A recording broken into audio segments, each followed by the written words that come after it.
Madam Chair and members of the Commission, we are now live. Thank you. Good evening. This is the January 25th, 2023 Historic Preservation Meeting. I welcome you all to the meeting tonight.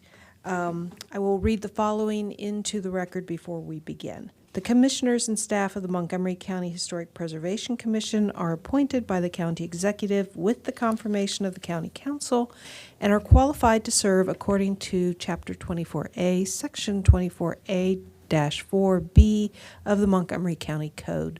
Resumes of the commissioners are on file at the Historic Preservation Office and are hereby made a part of the record by reference of all public hearings. And I am the vice chair of the commission, Karen Burdett, and I'll be acting chair this evening. And as is our custom, I would like our commission and staff to introduce themselves, beginning on my left. Cristina Arado. Jeffrey Haynes.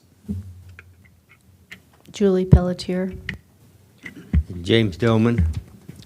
Michael Galway. Mark Clements. Dan Bruckert, Historic Preservation Staff. Rebecca Ballo, Historic Preservation Staff. John Lieberts, Historic Preservation Staff. Thank you. We will start with the historic area work permits that we believe can be expedited and approved without discussion. If anybody is here to testify about any of the hops, please fill out the form at the table up here and hand it to the staff before you speak. All right, so have these historic area work permits been duly advertised? Yes, Madam Chair, they were advertised in the January 18th edition of the Washington Times. Thank you.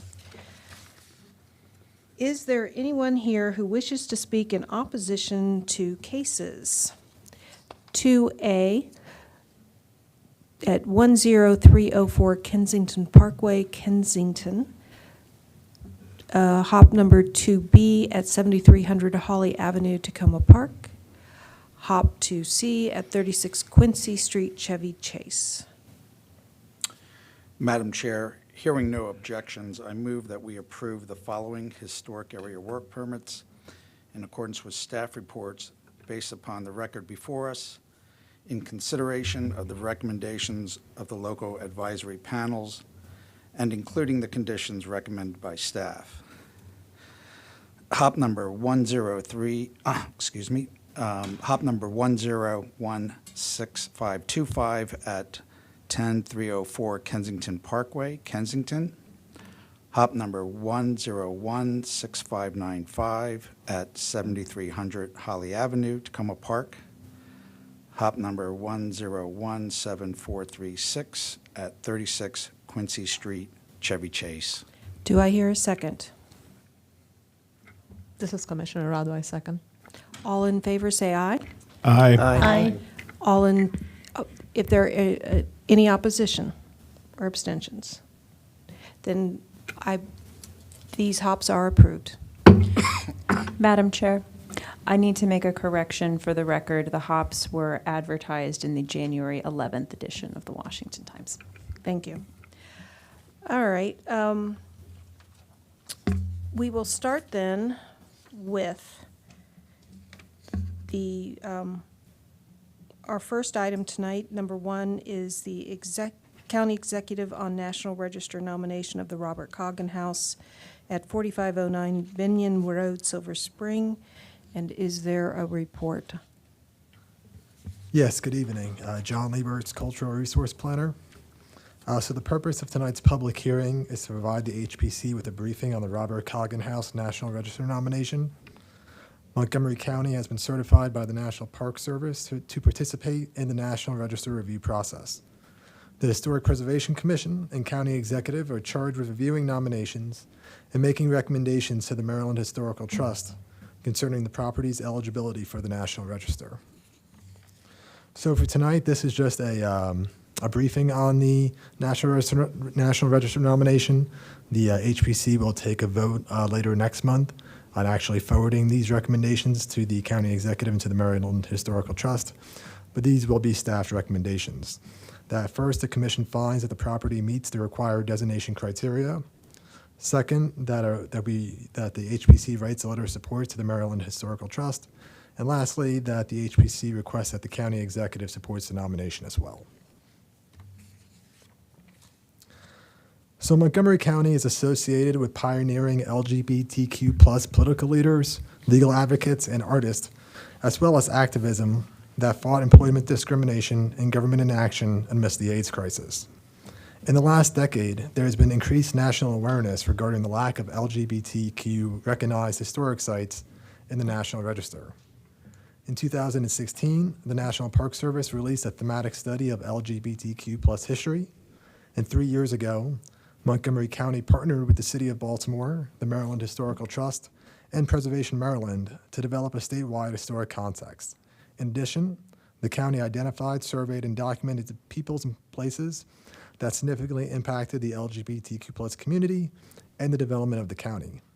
And in 2020, the Maryland Historical Trust released the statewide historic context. An important site identified in that context is the Robert Coggin House, which is located at 4509 Bennion Road in Silver Spring, Maryland. The Historic Preservation Office moved forward with the evaluation of the property for the National Register. The 1.5-story wood-frame Cape Cod dwelling was constructed in 1949 and is located in the Veers Mill Village subdivision. EHT Traceries, a cultural resource firm, found that the building satisfied Criterion B, that the property is associated with the productive life of Robert Coggin, and Criterion Consideration G, that the property achieved significance in the last 50 years. Historians and Coggin's contemporaries consider Coggin to be the founder of the gay and lesbian rights movement in the county. He formed the Suburban Maryland Gay and Lesbian Alliance in 1982. As the leader of the organization, Coggin played a critical role in advocating for and lobbying for local legislation that protected gays and lesbians from discrimination. The county's gay and lesbian community recognized the need for legal protections, which became apparent when the Board of Education removed 8th grade teacher Joe Akinfora from the classroom in 1972 when his sexual orientation became publicly known. At this time, the county's laws protected against discrimination based on race, gender, and age, but not on sexual orientation. In the 1980s, Coggin established the Suburban Maryland Lesbian and Gay Alliance with the stated intent of persuading state and local governments to enact non-discrimination statutes protecting their rights. The organization successfully lobbied the county's Human Rights Commission, who sponsored legislation to add sexual orientation to a list of protected classes. Ike Leggett, the former chair of the Human Rights Commission, former county council president, and county executive, noted that Coggin's efforts were critical to achieving this milestone. He credited Coggins as persuading members of the Human Rights Commission who were not sympathetic at first to adding sexual orientation as a protected class. Coggins' leadership and advocacy continued to the county council and to the broader community. He personally talked to many faith leaders where he found some allies. At the council, he introduced stories and identified individuals who had faced discrimination due to their sexual orientation. In 1984, the council passed legislation adding sexual orientation to the list of protected classes, 5-0 with 2 abstentions. A referendum effort to repeal the law failed in the court system.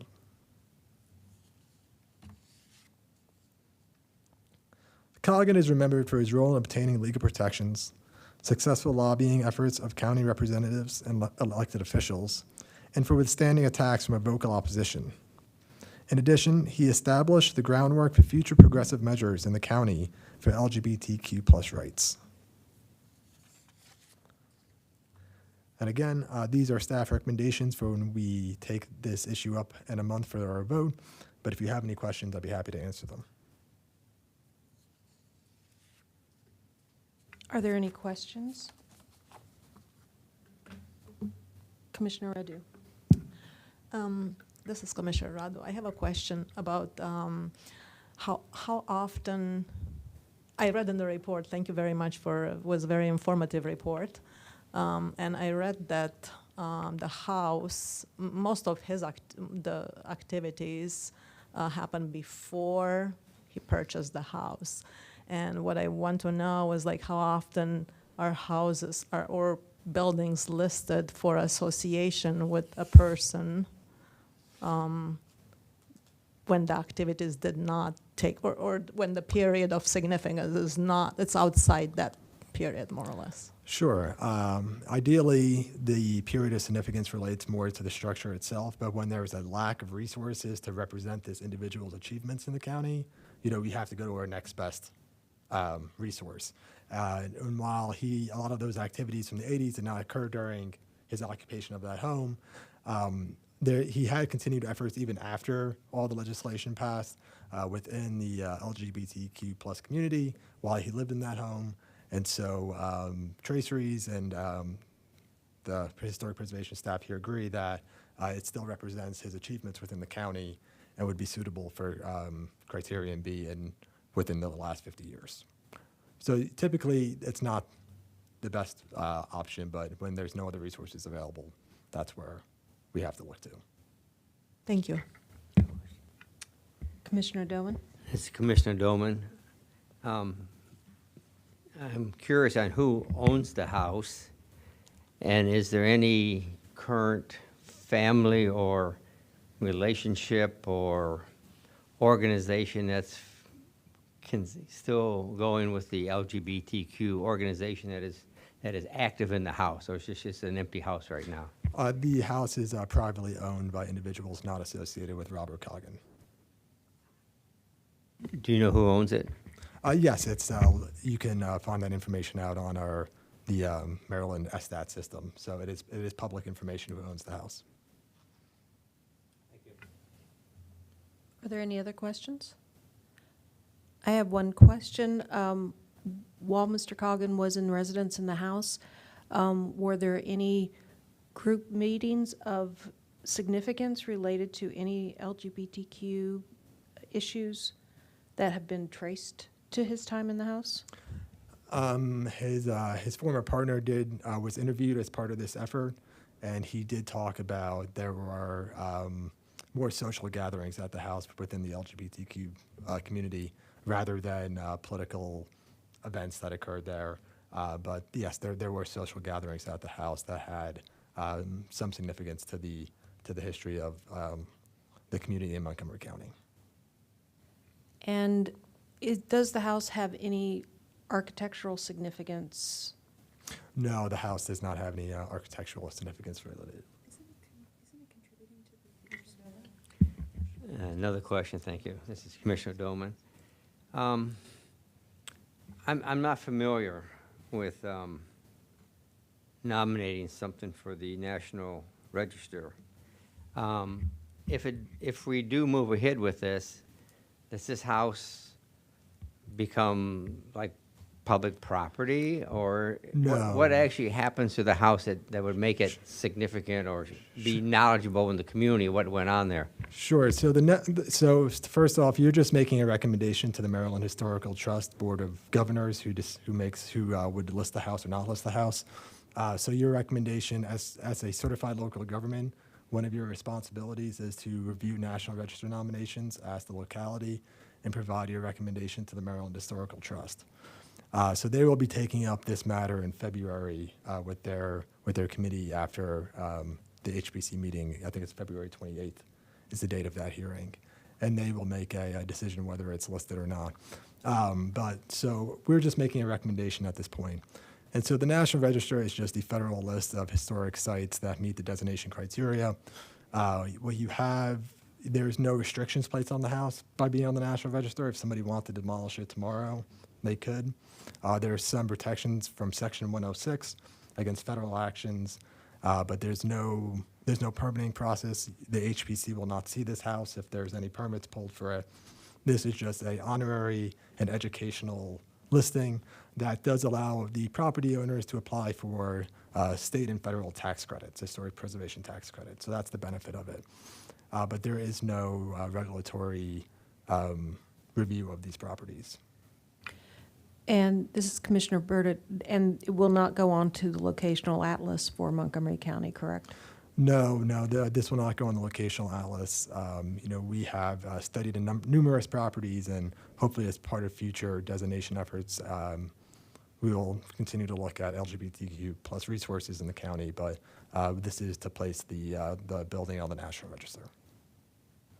Is this the first nomination for an LGBTQ property in the county? Yes, it is. Thank you. I have a question. This is Commissioner Pelletier. Does the owner have to give you permission to do this? Or is this something that the county can do on its own? Well, the county's not doing this I mean, again, or but the owner just, as long as he does not object. So he will be notified. We've sent him multiple letters that we were surveying the property, and the Maryland Historical Trust will notify the property owner through the address listed on SDAT that the property is being considered for the National Register. So as long as there's no objection, the property can be listed. So who's making the application? Is it the Maryland Historical Trust? They are the ones who will be reviewing it, yes. So the report was written by EHG Traceries and submitted by Montgomery Planning as part of a grant that we received through the Maryland Historical Trust to review LGBTQ resources and another survey project separate. Oh, okay. Okay, thanks. This is Commissioner Radu? one more question.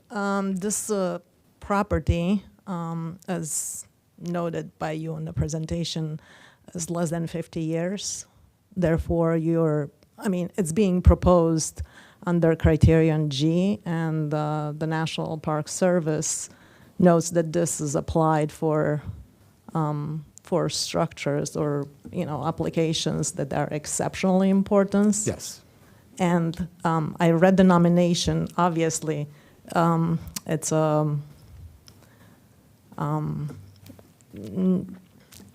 his contributions are clear for Montgomery County, but this is a national register nomination, so it's not just the the importance usually for this type. In my experience, to qualify for criterion G, under criteria G, it has to have wider Sure. significance.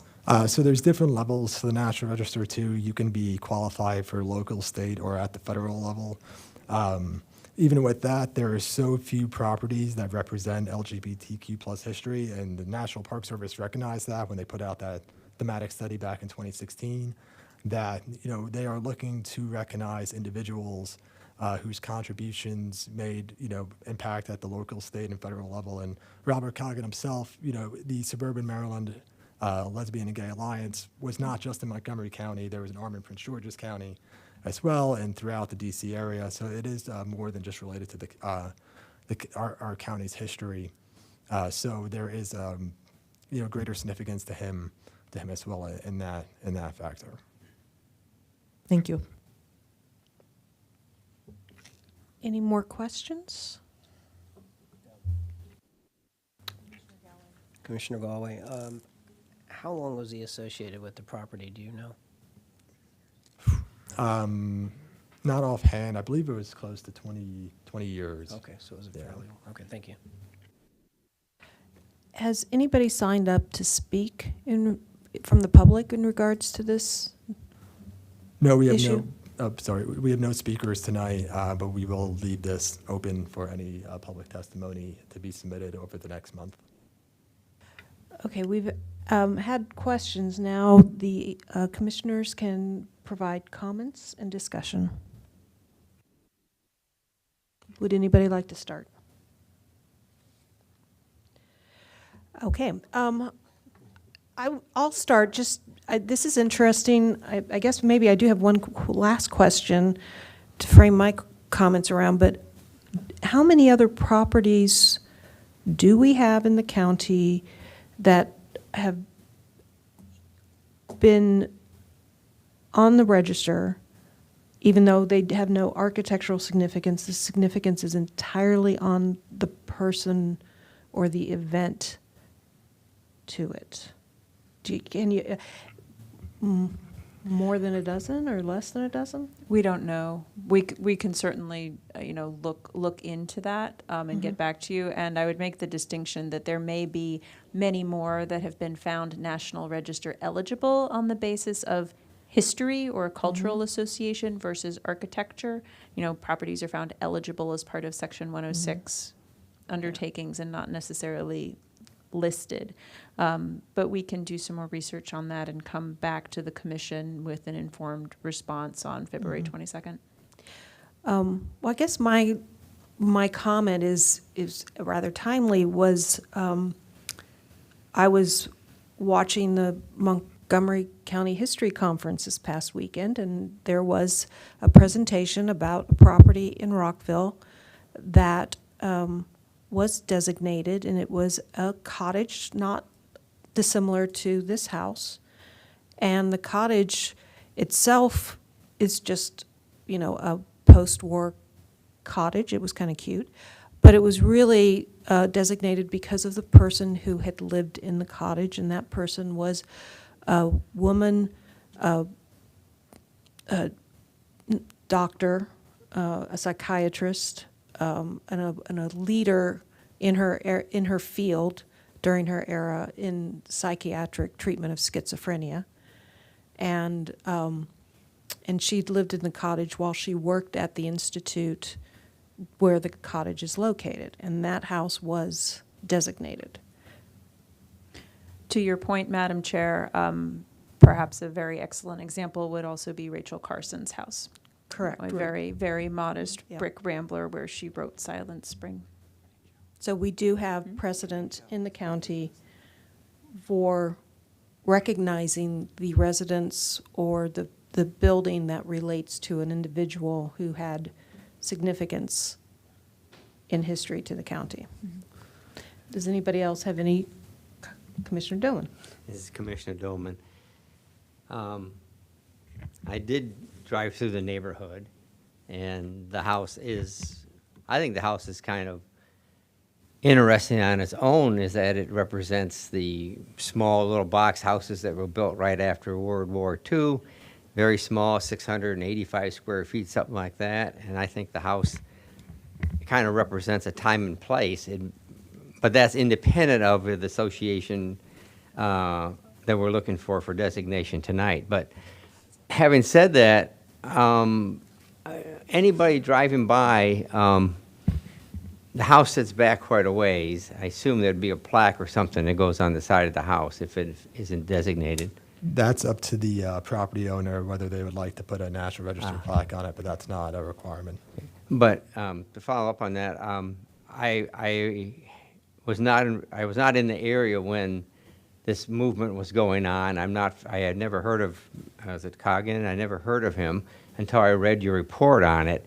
And if I went by the house, I wouldn't know a single thing about him and what he did. I mean, I would like to see, I think this is an important part of our community, but I don't think it belongs in the house. I think it should be like something in the building here, an area that designates this is what Coggin did in the community, this is the laws that were changed because of his actions. I would like to see more about him rather than just the house. And I think the important part is the person. And I could see like a small display set up someplace in the building here that recognizes his achievements. But the house, to me, doesn't do anything as far as jogging my memory of what he did, because first of all, I didn't even know. I wasn't even here at the time. So I think the house is kind of neat for other reasons, that it represents the post-war small homes, but I don't see any real relationship to him. I think he's important, but I don't think he belongs in the house. So it's my comment. Thank you. Commissioner Clements. This is Commissioner Clements. I am really glad that Rebecca Ballo on the staff mentioned Rachel Carson, because I was thinking that immediately in terms of a not terribly architecturally significant building that nonetheless we value because of who lived there. And you know, I really want to echo some agreement with what John was saying earlier, that this is basically sort of, we're making the most of what we can do with in terms of what kind of material evidence that we have in terms of the historic preservation world for what's happened in LGBT history in this area. As an LGBT person living in Montgomery County myself, I had no idea about any of this until it was brought to my attention in the staff report, and I think it's incredible. And you know, one thing that I'd like to just put out there, you know, how many times do we focus on preserving remarkable pieces of architecture that were commissioned by absolutely reprehensible human beings? You know, I think it may not be a bad idea sometimes to preserve something that isn't necessarily of much architectural merit if the person who lives there is important to the history of the area. Thank you. Thank you. And if that's it, we're not actually taking a vote tonight, correct? So we just kind of Yes, expressed opinions, and we will be revisiting this on which date in the near future? February 22nd? February 22nd. Okay. I would just like to add that this is all very interesting, and I'm glad this is all happening.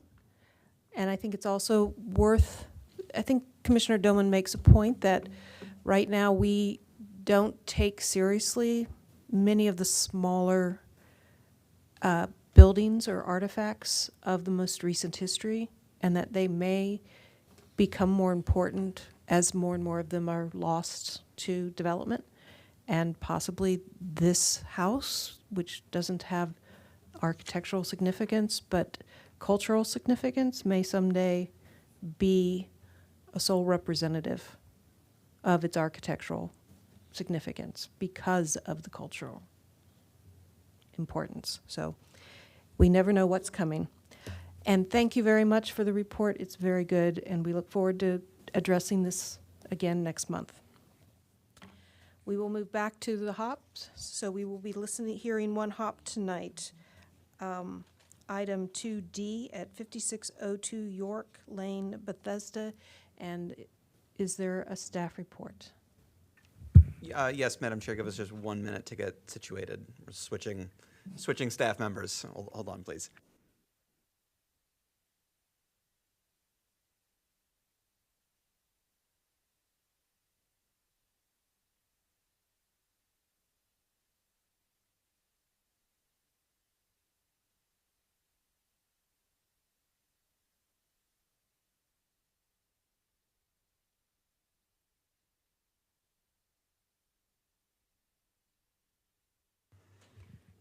And I'm ready whenever you are. This is the staff presentation for the Historic Area Work Permit at 5602 York Lane, Bethesda. It was constructed in 1936, and it's a contributing resource to the Greenwich Forest Historic District. Again, this is reviewed under the District Design Guidelines, Chapter 24A, and the Secretary of the Interior Standards for Rehabilitation. Greenwich Forest was developed as an auto-dependent suburb in the 1930s. It comprises 69 houses that fall into 3 general styles, including the Tudor Revival house you see before you. And we saw this house as a preliminary consultation on December 21st, 2022. And the proposal is to demolish a portion of the rear wall, rear porch, well, actually not the rear porch, and an area above the garage, and construct a rear addition over the garage, replace the existing windows and remove 2 openings and replace the garage door. Previously, a rear deck was proposed that has been eliminated from the proposal, and again, they are retaining the rear porch, as you'll see in the plans later. So the commissioners were generally supportive of the rear addition, but recommended that it retain some elements of the historic side porch to do more to relate back to the historic construction. The commissioners also recommended lowering the addition's gable, and several of the commissioners recommended narrowing the addition, but voiced support for a deeper addition, so there would be no loss of square footage in the total construction. Just again, to familiarize yourself with the house, this is the garage with the small addition over the back. And what you see are two of the openings. This door is proposed to be blocked in. And then this is the rear side porch that will be retained as part of the proposal. And then this is looking from the rear towards the front of the house. These are really, really hard to see. I apologize. These are site plans showing existing on the left and proposed on the right. On the right, you're seeing an additional 10-foot extension of the rear, which is a historic construction. So this is a little bit easier to see. You see on the first floor demolition.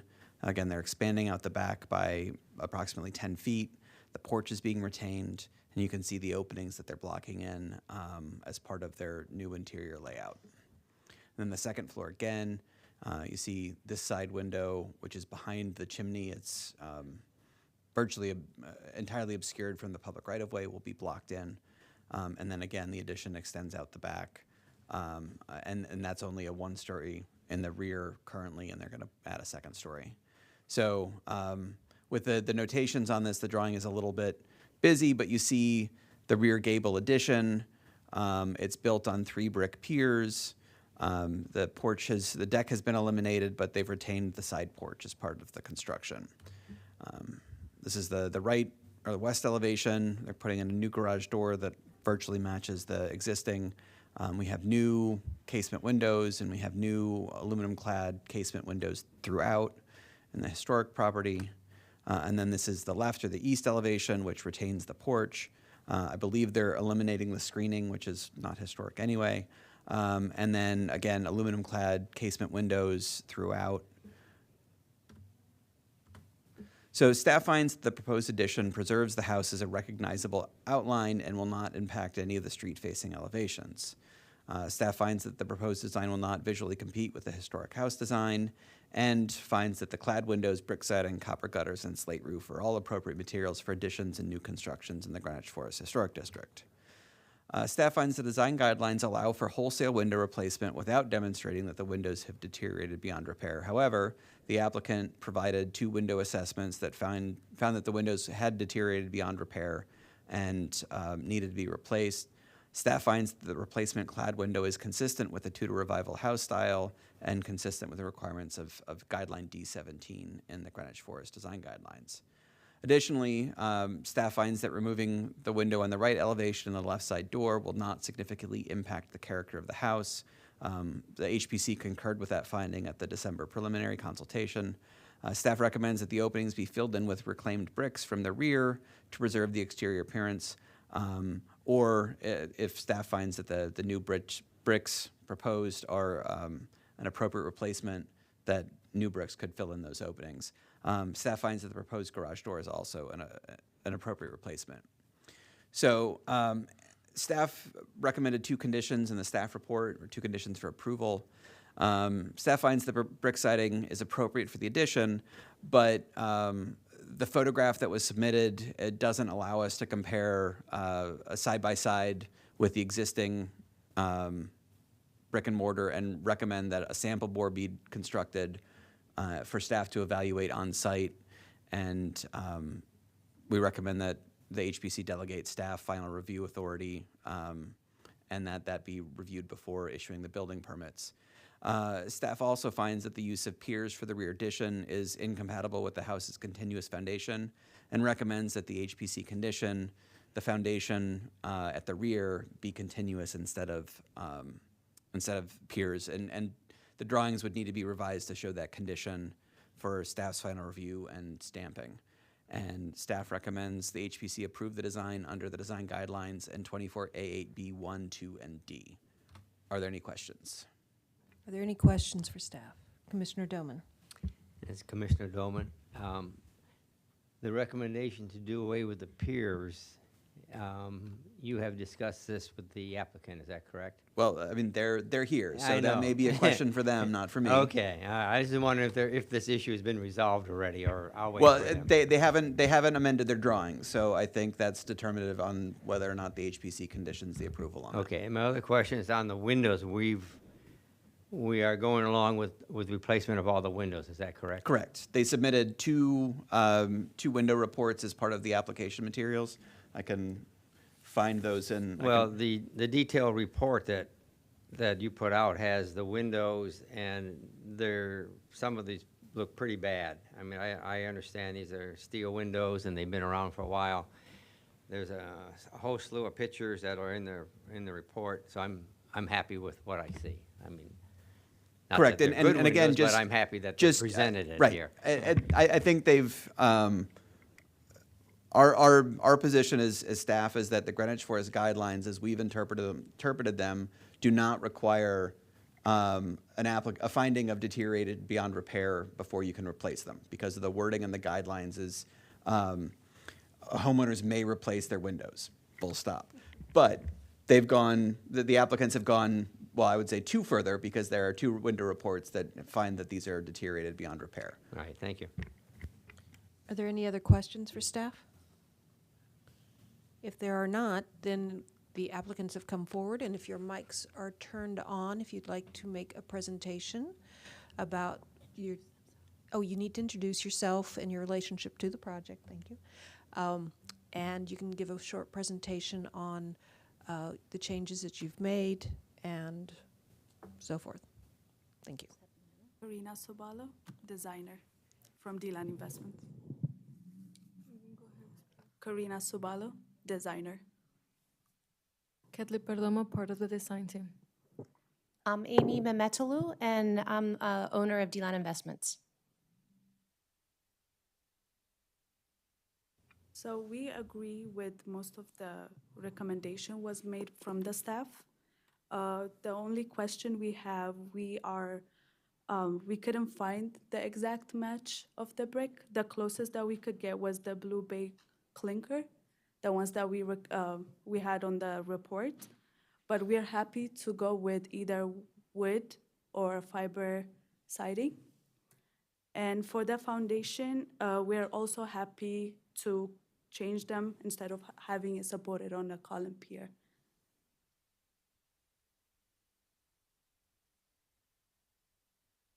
That sounds fine. Staff is good with that, correct? Yeah, okay. Do you have anything else to present? If not, we'll let the commissioners ask you questions or provide comments.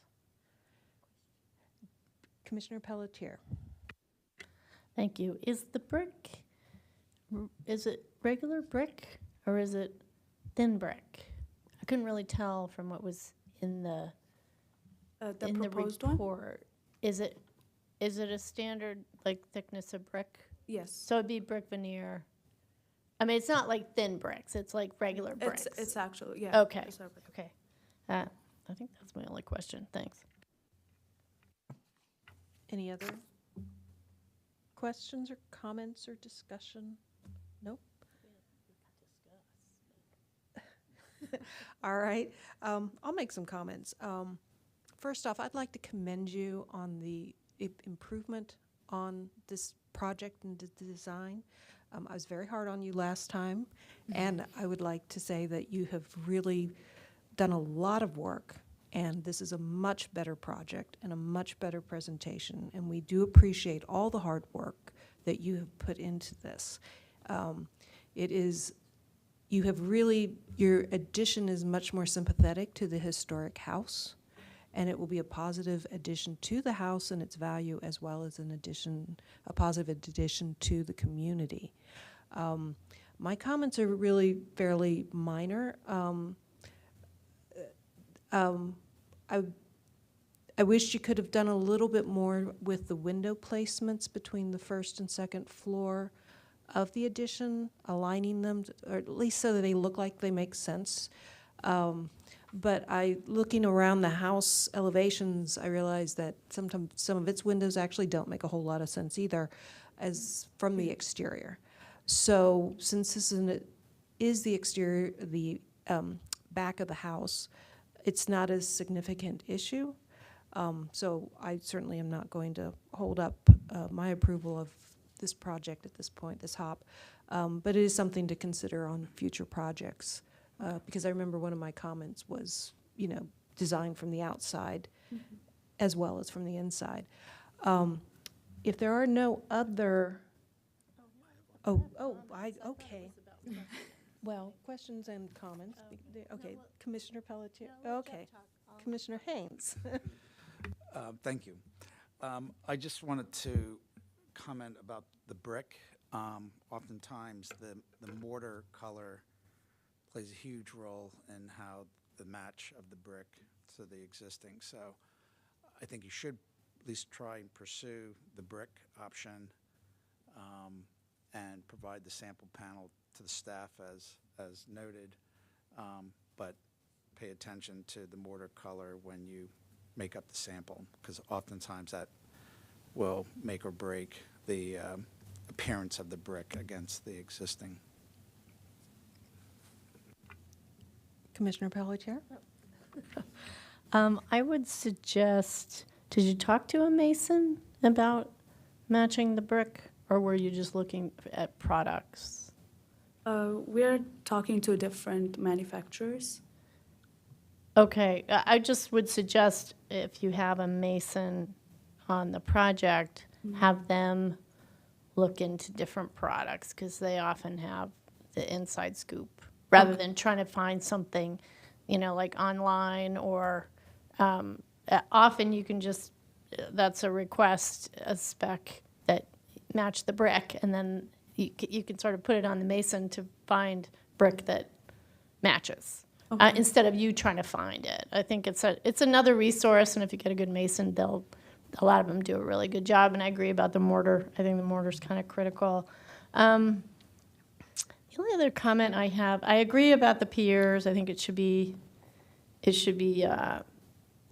foundation. Brick over piers is kind of weird.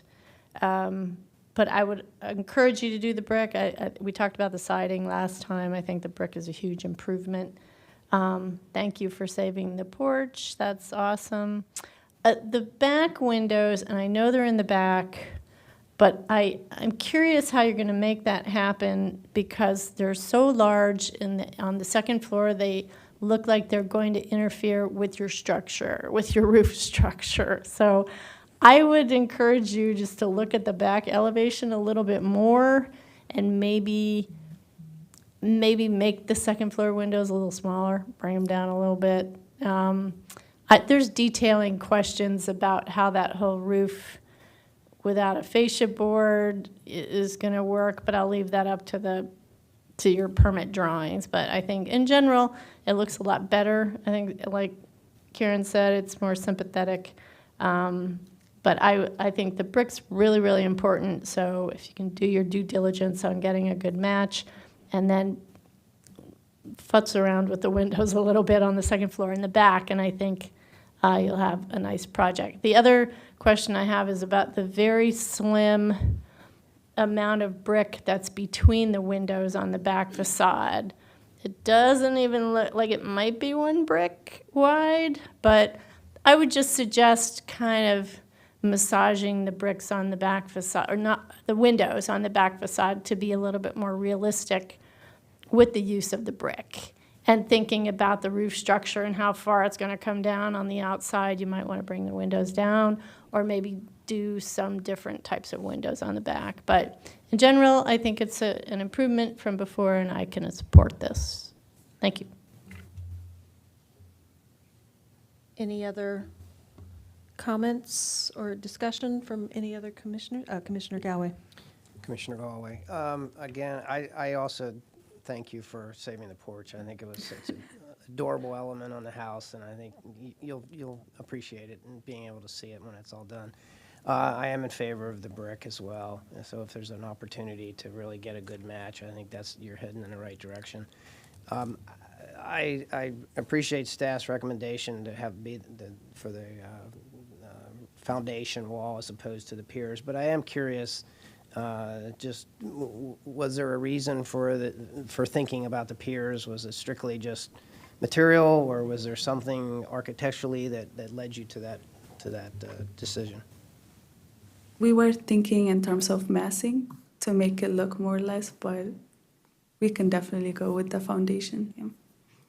Okay, thank you. And if I'll just add one last thought. I do concur with Commissioner Pelletier about the rear elevation and the window sizes versus the brick. You do need to take a look at that because it doesn't look terribly realistic. But the other thing you might want to think about, and this goes to Commissioner Haynes's comments about the mortar, is where you are doing work on the existing house, be very careful with the mortar. Make sure your mason actually tests the existing mortar. That's old enough to maybe be a little different, and if you mix new mortar in that historic structure, you could actually cause some damage. So the mortar has to be sympathetic. Commissioner Radu could actually speak to that at length, I'm sure. But if you'd like to have add some comments, you can, Commissioner Radu, or otherwise I'm going to ask for a motion to approve this hop. I don't have comments, but I can make the motion. Thank you. If you would, please. I move that the Historic Preservation Commission, in accordance with the standards set forth in Section 24A of the Montgomery County Code, approves HOP number 1014434 at 5062 York Lane, Bethesda, located in the Greenwich Forest Historic District. I hereby adopt the rationale of the stated in the staff report, and with the two added conditions about the providing a sample board with the mortar joints, color, texture, striking, and that the foundation at the rear is continuous and not piers, as stated in the staff report. Do I hear a second? Commissioner Clements, I second. All in favor, say... Actually, I'm sorry, Yes. Chair. One of the other things that was mentioned by multiple commissioners was undertaking alterations to the rear elevation. Does the commission want to delegate those revisions to staff? Would they like them to be presented as a staff item at a future HPC meeting? I think that should be addressed because they've been encouraged to revise them, but haven't been given a path forward. Oh, that's a valid point. I think they're going to have to, because I don't, like you said, I don't think it's buildable necessarily. If you could turn your mic on. Oh, sorry. Yeah. I think it's going to happen regardless of whether we require it or not, because I don't think what they're showing is actually buildable. So I don't know if that, can we put some vague condition into the motion that they revise it and run it by staff?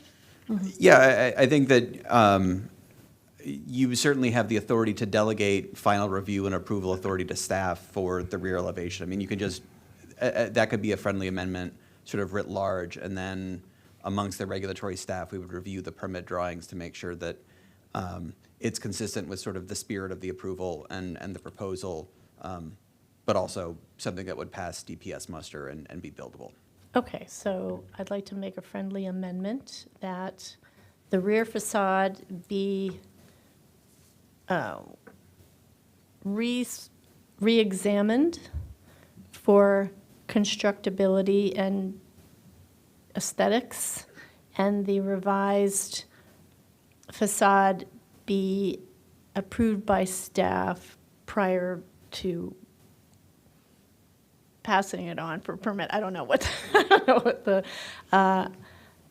is that enough? Yes. Okay. Commissioner Radu, do you accept the friendly amendment? I do accept the friendly amendment. Okay, all in favor, say aye. Aye. Aye. Are there any in opposition?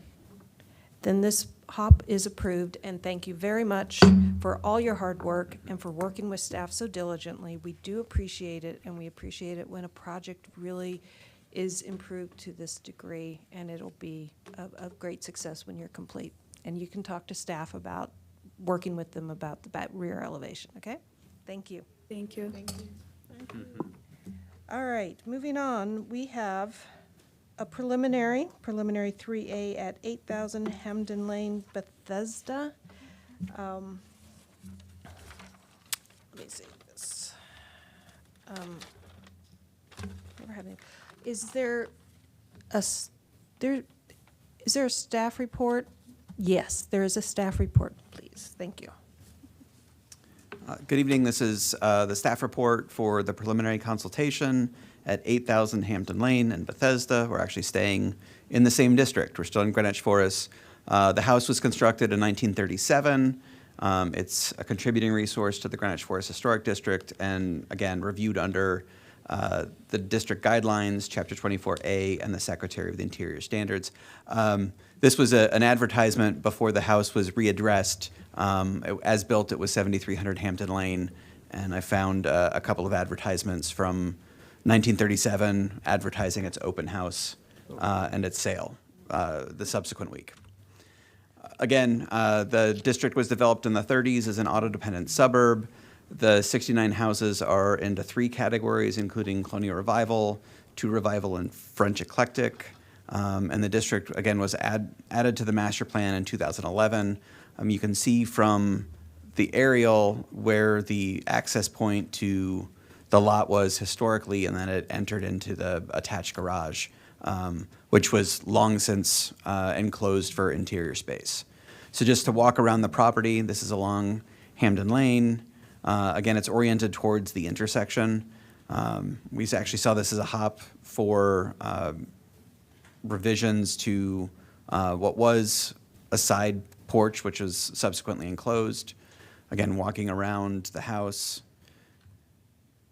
you see to the left here is the area where the proposed building is discussed. And again, walking further, this is a non-historic addition as well, put on by previous owners. And then again, walking around further. Their rear property line is actually the end of the district, so these houses are outside of the historic district. And then this is looking from further back up York Lane. So the proposal is to construct an accessory building which will serve as a 2-car garage with workspace and office above. It's set directly off of the existing parking pad, set back 15 feet from the York Lane right-of-way, and it's 19 feet off of the rear property line, which is just what that goes on to say. The reason that it has to be set 19 feet from the property line is that its 38-foot length requires an additional 14 feet of setback from the rear property line to comply with zoning. And that puts it just under 10 feet from the rear corner of the historic building. So the building will be just under 20 feet tall, 19 feet 8 inches. Again, it's 24 feet wide and 38 feet long, and will be a full 2 stories in the rear and then a half story with storage proposed for the front. We had a number of perspectives that were submitted with the application. Greenwich Forest is a district that allows the HPC to consider vegetative screening, and the site plans include some screening from between the house and the right-of-way, or the accessory structure in the right-of-way and the accessory structure in the house. Additionally, in an earlier meeting with staff, we expressed our concerns that the proposed accessory structure was too massive, and considerations of simplifying the roof form should be included. And they provided sort of 2 schemes here where the gable dormers have been removed from the roof. So staff finds that the design guidelines are generally silent on detached garages except for their overall lot coverage, which, and staff's interpretation, should result in one of 2 outcomes. Either the review should be reviewed under the guidelines for additions, or the garage should be considered one of the categories of work that states Any permit sought for any situation not specifically covered by these principles and guidelines shall be deemed to have an insignificant effect on the historic resource and must be approved by the decision-making body. But staff finds that these guidelines that waive all review of detached garages but applies moderate scrutiny to attached garages is not an intended consequence by the drafters. Regardless, Chapter 24A also applies to the review of this, so we're not just beholden to the design guidelines. So staff finds that the garage placement is incompatible with the settlement pattern of the district, as it will visually crowd the historic house and is too close to the street. Again, it's only 15 feet setback from the right-of-way on York Lane. And just a reminder, the historic district was established to preserve a neighborhood well known for its extraordinary landscape, finely designed and sited houses, and overall beauty. And while staff finds the proposed structure is smaller than the guideline maximum, staff finds a large amount of the structure will be visible from the Hampton-York intersection and detracts from the character of the district. Staff is concerned that the garage massing creates an appearance that is too large to be compatible with the character of the district. And at the 15-foot setback along York Lane, because it's a front gable, the garage presents as a 19-foot, 8-inch wall. The applicant provided two roof designs, one with dormers and the other without, to show a slight reduction in the roof's mass. And even though staff finds the size, placement, and massing of the proposal is not compatible with the character of the site and the surrounding district, staff finds that the lot is large enough to accommodate additional construction on the lot. So staff requests feedback from the HPC regarding three primary elements: whether or not the HPC concurs with staff's finding on the placement, size, and massing of the proposed garage, recommended revisions the HPC would support, and alternative solutions that could receive an approved HOP. And I will answer any questions that the commissioners have at this point. Are there any questions for staff from the commissioners? Or are you just all digesting all of this? Commissioner Doman. Commissioner Doman, are there any other houses in the area, Greenwich Village, that have a similar large detached garage? I mean, this thing is very big, and I'm just curious if there are other ones like this in the area. Well, so there are several. The staff report included two. Both of them actually have Hampton Lane addresses. But in one instance, it is behind the house. It's an interior lot, so it's set back 123 feet from the right-of-way. And then the second one that was included is actually a side projecting addition. It was sort of separated by, it's a 1.5-story garage, which is attached to the house by sort of a 1-story side gable hyphen. And that was actually the first HOP in Greenwich Forest that was presented to the HPC. So there have been large garages or additions, but there have been site-specific considerations that have gone into that evaluation. We haven't seen one we saw one that was attached to the house and was reviewed under a moderate scrutiny review, but we haven't seen one that projects beyond the plane of the garage in quite this manner.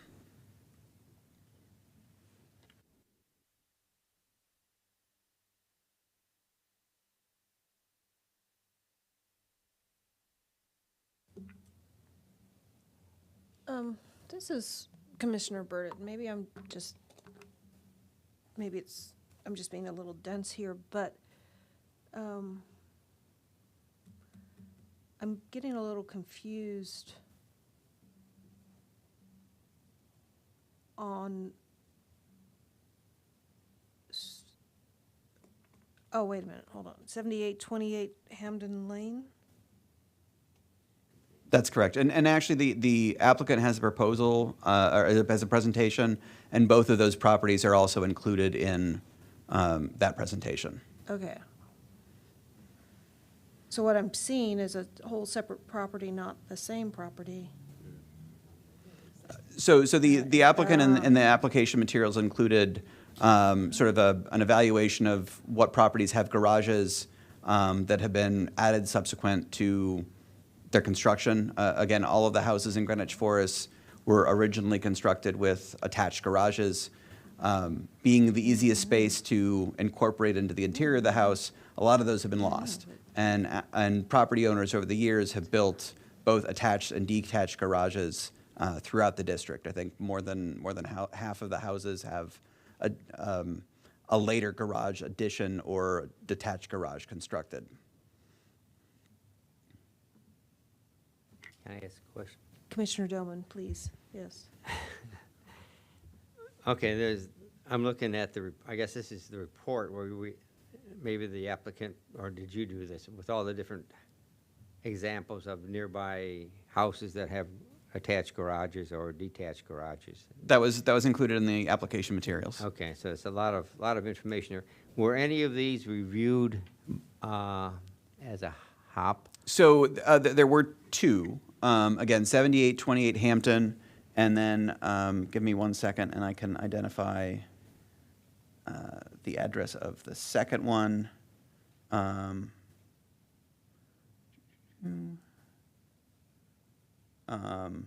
sorry, Can I just 7817 Hampton Lane was the first HOP submitted to the HPC and reviewed in 2012.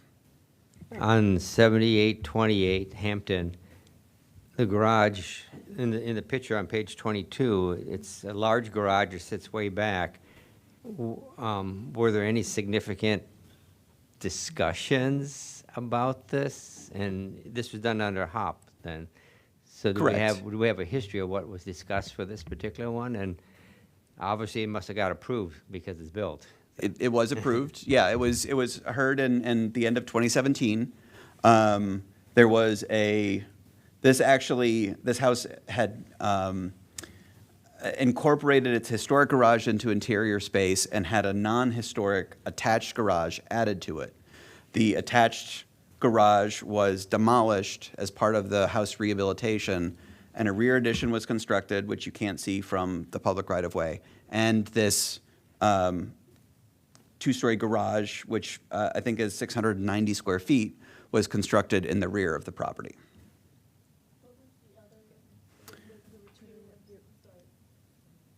There were two. What was the other? Yeah, address? 7817 was Hampton was the first HOP reviewed in the district, and that's on page 21 of the application. And what you see circled in red, there's sort of that side gable, one-story side gable hyphen that attaches to the 1.5-story gambrel side-loading garage.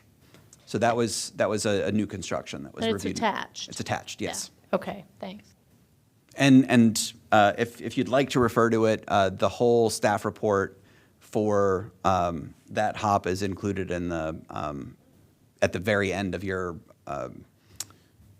staff report. I think it's the last 70 pages or something, because it also had multiple preliminary consultations, and that was back in the day when we had word-for-word transcripts of our meetings taken.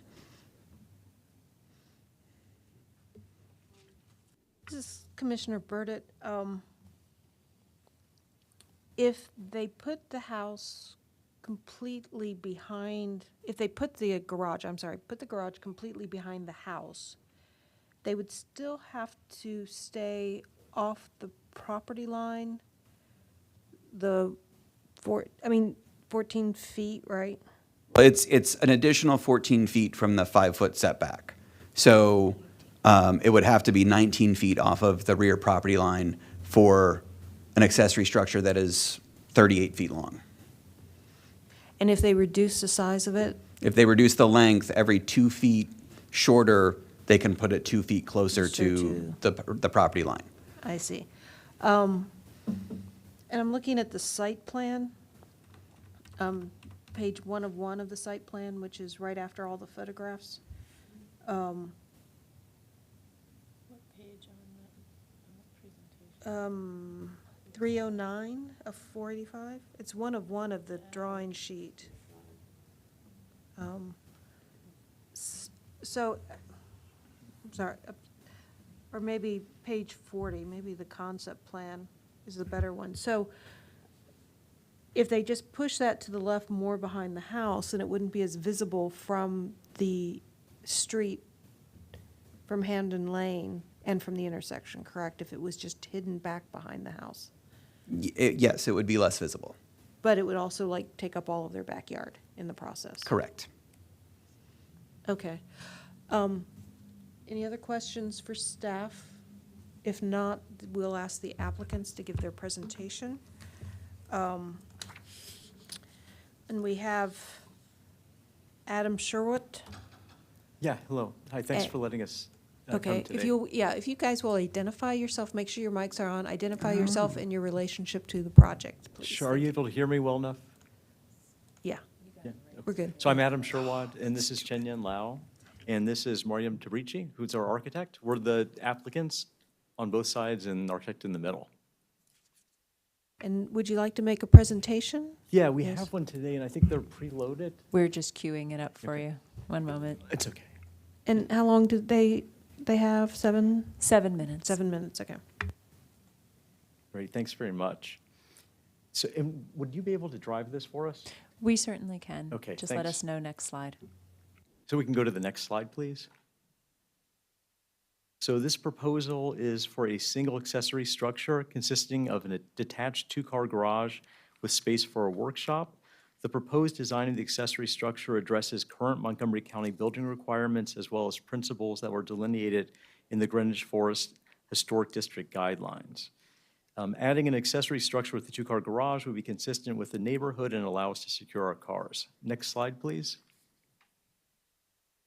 Based on our assessment of 63 contributing homes in Greenwich Forest, 26 have garages visible from the street. 7 of the 26 garages are original and 19 have been added. 14 are attached and 12 are detached. 8 are one-car garages and 18 are two-car garages, and several have attached living space. Garage doors are visible from the road on 24 of the 26 structures, and 5 garages, 2 one-car and 3 two-car were added after Greenwich Forest became historic. And we have a full summary provided at the end of our slide set. Next slide, please.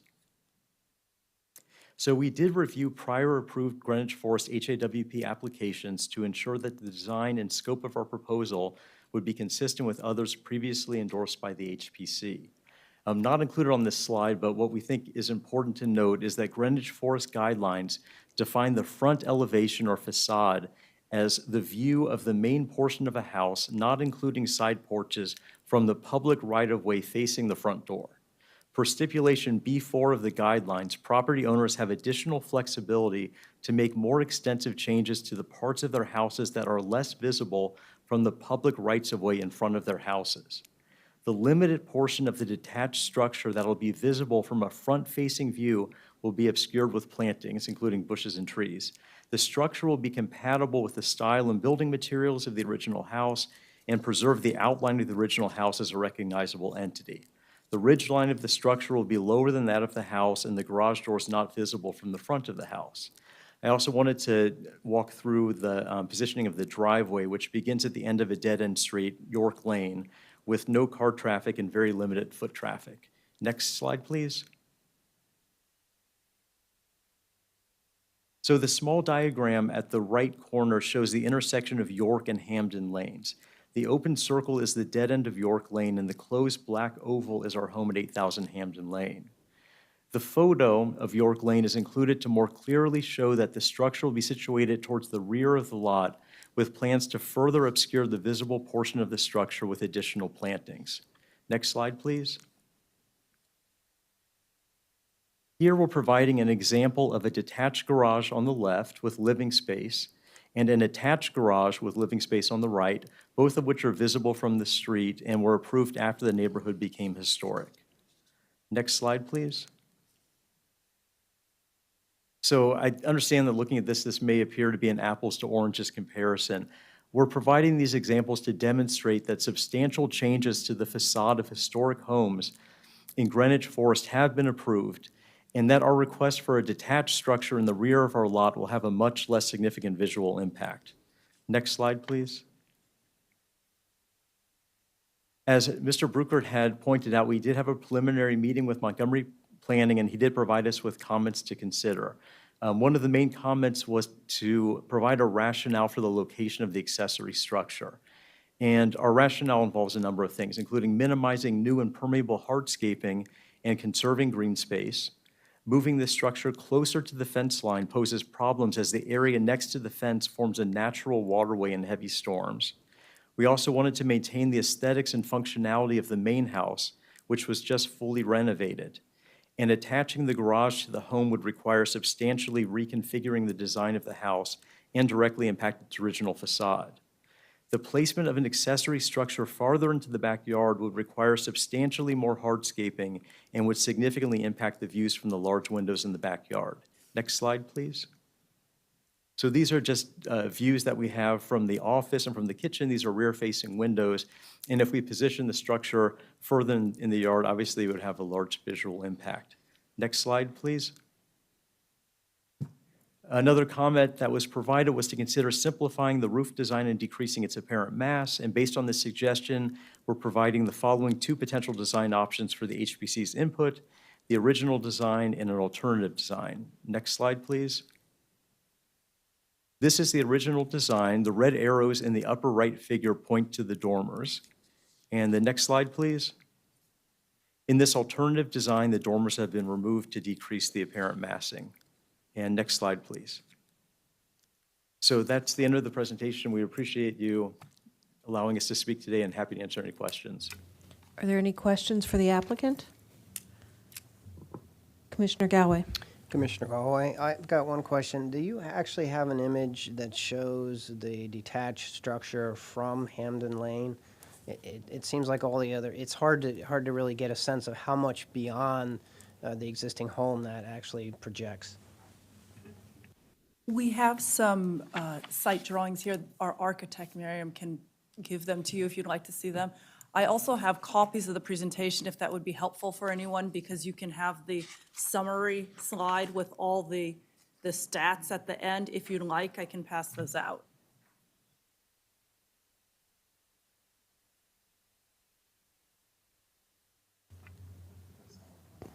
Commissioner Galway, page 315 of the report has the image of the garage, but it is obscured by the planting.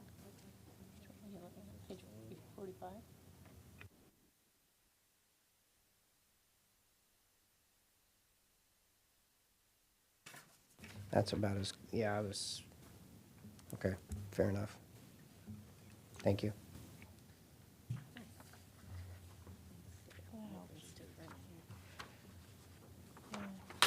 This side, isn't this how it will look from here?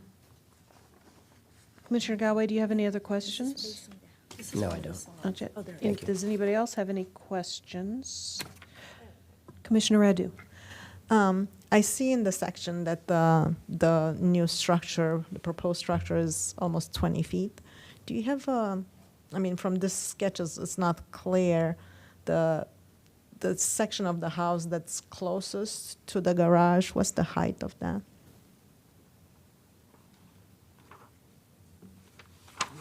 The house, I think. You want Yeah, the section of that.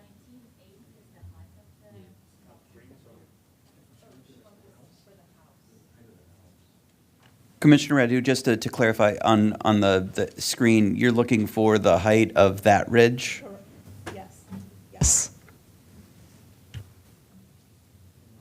We don't have that height. But definitely definitely that's more than 20 feet. Not by much, because it's still like, it seems like 10, 12-foot facade plus the roof, whatever that. It's probably a little steeper roof from what it looks there, but. It should be closer to 25, I assume. There's a second floor in that, so it's a two-story structure, so it has to have enough room for 2 floors. Thank you. You're welcome. Thank you for the question. Commissioner Doman? Yes, Commissioner Doman. I tend to agree with staff that this garage detached dwelling unit, whatever you want to call it, is extremely large. However, it seems to overpower its purpose.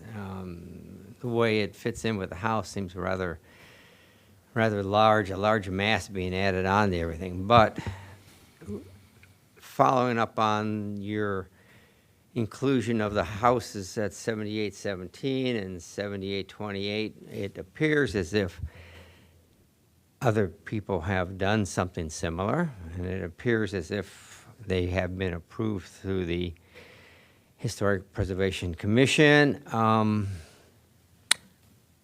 don't really like the mass of this, but I'm a little bit hard pressed to find a grounds for objection to it, though. I guess that's where I stand. Do you have a question, though? A question? Oh, I'm sorry. Is there any way you can make this thing smaller?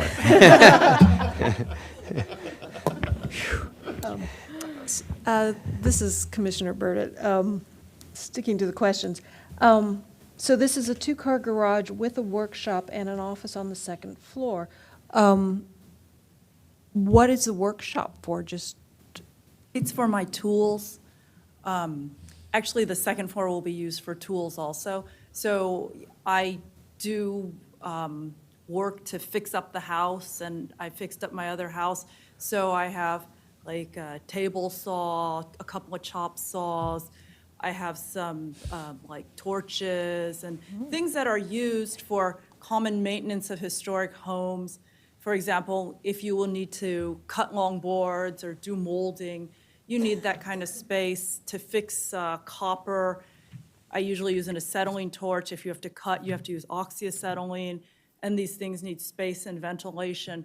So we really needed a space for that activity. It won't be used as an office. And did you look at putting a basement under this garage to kind of get it out of the way?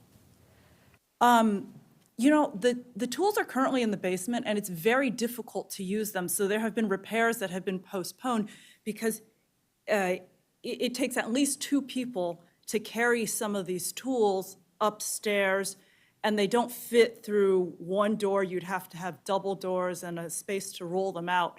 So I have been trying to use the basement. I made every effort to use the basement of the current home, and it's not really feasible. But we did consider that. Have you considered breaking the 2 uses into 2 separate accessory dwellings? Oh, can you elaborate on that a little further? I did consider it, but I was told that that wasn't a good idea, I think. I can't tell if it's a good idea or permittable even, but just having the garage doing its function, because it would be a lot smaller, and then having your work shed area away from it, hidden from view, so you've got 2 structures instead of 1, and they're separated. One is behind the house, and the other one is just a lot less massive and isn't crowding the big house. I don't know. I think, I mean, if you're asking as a question, I think the main concern is that we're trying to keep the structure as much as we can closer, to use the allowable boundaries from the county, not historic, but the county allowable boundaries, so we can conserve the green space in the yard. Okay. All right.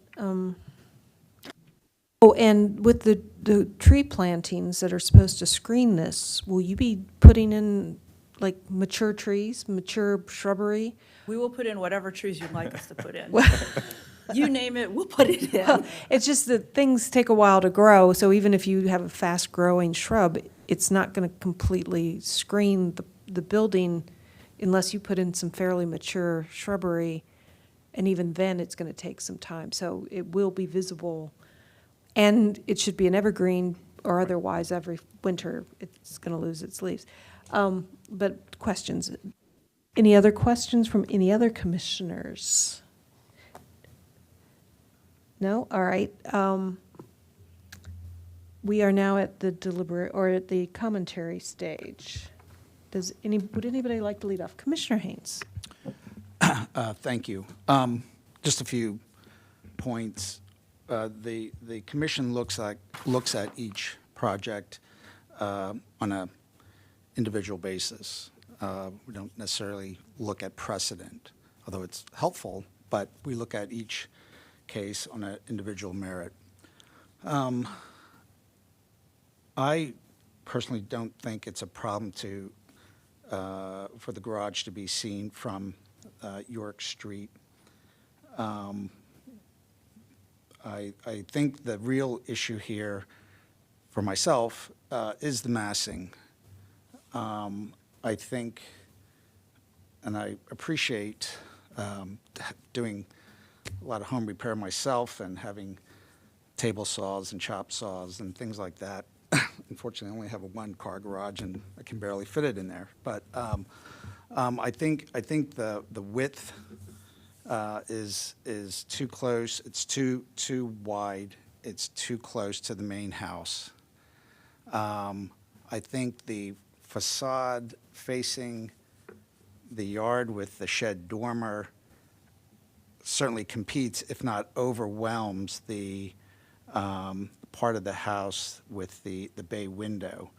It appears that they're almost the same height, or very close to it. So I think if you could shorten it, the width, I think that's going to help. That would allow you to push it farther away from the main house, and it won't feel so sort of competing or pinched to the main house. The alternate design that you propose, eliminating a few small dormers, doesn't change the massing at all. I appreciate that you're matching materials. I assume that's brick, and the scale in terms of the forms of the garage, I think, are complementary, but I think it's just too large at the moment, and it could use to be trimmed down. Maybe, obviously, you have a two-car garage you can use when you're doing work. You can pull a car out, work in there. I don't think there'd be any functional loss to reduce the size of the footprint size of this structure.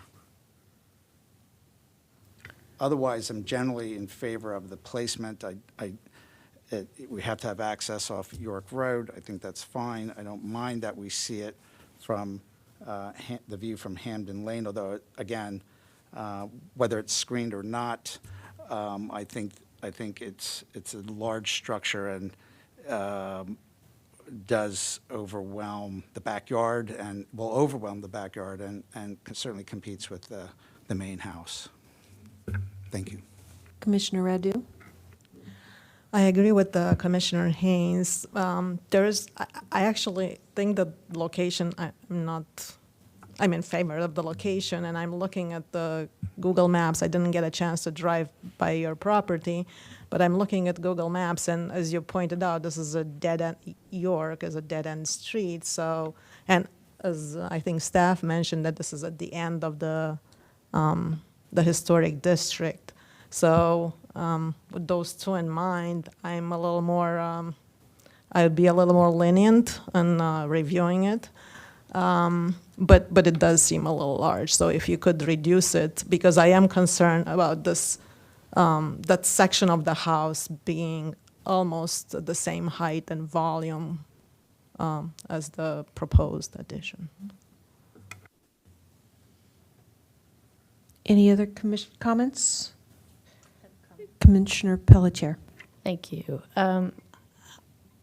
My issue is, I do think it's too big, but everybody said that. I don't feel the need to stress that point. I have an issue with the placement and maybe if you made it smaller, that would kind of take care of the issue. But in the site plan, and looking at what you gave us, it just doesn't appear that the new accessory dwelling building does not appear to really have any relationship with the existing house. You've kind of put it where you can put it, where you can fit it. You have existing curb cut, and I understand some of that. I think if you made it smaller and there was some sort of relation to the corners or something, it just in your renderings and in the plan, it looks like there was more attention given to the design of the building and more of a default position about where it would go. And so I would like to see just a little more thought given to how the two relate to one another on the site. I mean, maybe you did, give it some thought. Obviously you did, because these drawings are great. But I just feel like there's something about the way the corners react with one another, and it's sort of a big box, and I'm going to put it here because the driveway is here. There just isn't, it doesn't really speak to the house next to it. So I would like to see a little more focus on that. And like I said, I think making it smaller, I don't have an issue with its position away from the street. Like it is close to the street, but as Commissioner Radu said, it's a dead end and it's the end of the historic district. But I would like the garage to talk to the house a little bit, and I don't feel like it does. I feel like it's plopped there so that you have some extra space and a place to put your cars, but it would be nice to see a more holistic treatment of the house and the garage. So, thank you. Commissioner Doman? It's Commissioner Doman. I understand your woodworking issues. I mean, I'm a carpenter, retired, and I use my garage because I don't have a nice workshop. But I know what you mean by going down the basement. It's an impossible task. You can't get stuff down there. And if you build something, you can't get it out. So it's all kinds of problems. But is the second floor really a necessity for you? I mean, I understand the garage for the cars, I understand the workshop, but you put in an office and storage space up here. Is that second floor a necessity that you could not lower the roof or do something else? Because that rear-facing dormer looks very large to me, and it just looks, like other people have said, it doesn't seem to match with the house. And I was wondering if you could just say, I'm going to put an office in the house, and the storage, if you have a basement underneath the house, maybe the storage would be okay underneath. But I could go for the workshop in the garage. I understand that. But I don't really, it seems to me you could get by without having an office and a storage. So that'd be one thing you could look at. So it's a comment. Thank you for that comment. I've lived much of my life without things that are conveniences. So your question about what's a necessity, I have to say, many things we have are not necessities, but there are things that we would like. And I could definitely survive without a second floor. And if I were able to have that extra space behind the garage to use as a workshop, I would make do with that. I was going to move the metalworking stuff upstairs and then have the woodworking things downstairs. But that's a luxury. As you said, you've worked with, less space. So I could do that. And I think having, if we were allowed to have the existing footprint and not build the second floor, that we could work with that. This is Commissioner Burdett. I think it looks like I'm going to be, Commissioner Galway has a comment. I'll let him go first. I do. I certainly understand what you're trying to achieve, and I think if I was in your shoes, also being a woodworker and also having a garage and needing to park there, I would probably be wanting to do the same thing. So I certainly am sympathetic to that. I look at the image, the three-dimensional image on your sheet 314, and my response kind of in my mind is, oh my, because I think also I kind of agree that the size, the massing, the orientation, it just doesn't feel right. And I don't think my concern would be off of York. I don't think that's the issue. It's almost like if you could pull it away from the house a little bit, it almost reads as it could be attached, and that's a problem for the existing home. So now I assume that you set it back off of York enough that you could pull a car out and sit it in front of the garage while maybe you used or worked inside, and I don't know if there's any opportunity. I'm less concerned about it being seen from the front as I am the fact that it may appear as if it's connected to the home from the front. And so I don't know if there's anything that you could do there, but I agree with the rest of the commissioners. Anything we could do to reduce the size a little bit, the massing, because it is competing with the home, and that I think that's just seems to be a little problematic. Thank you.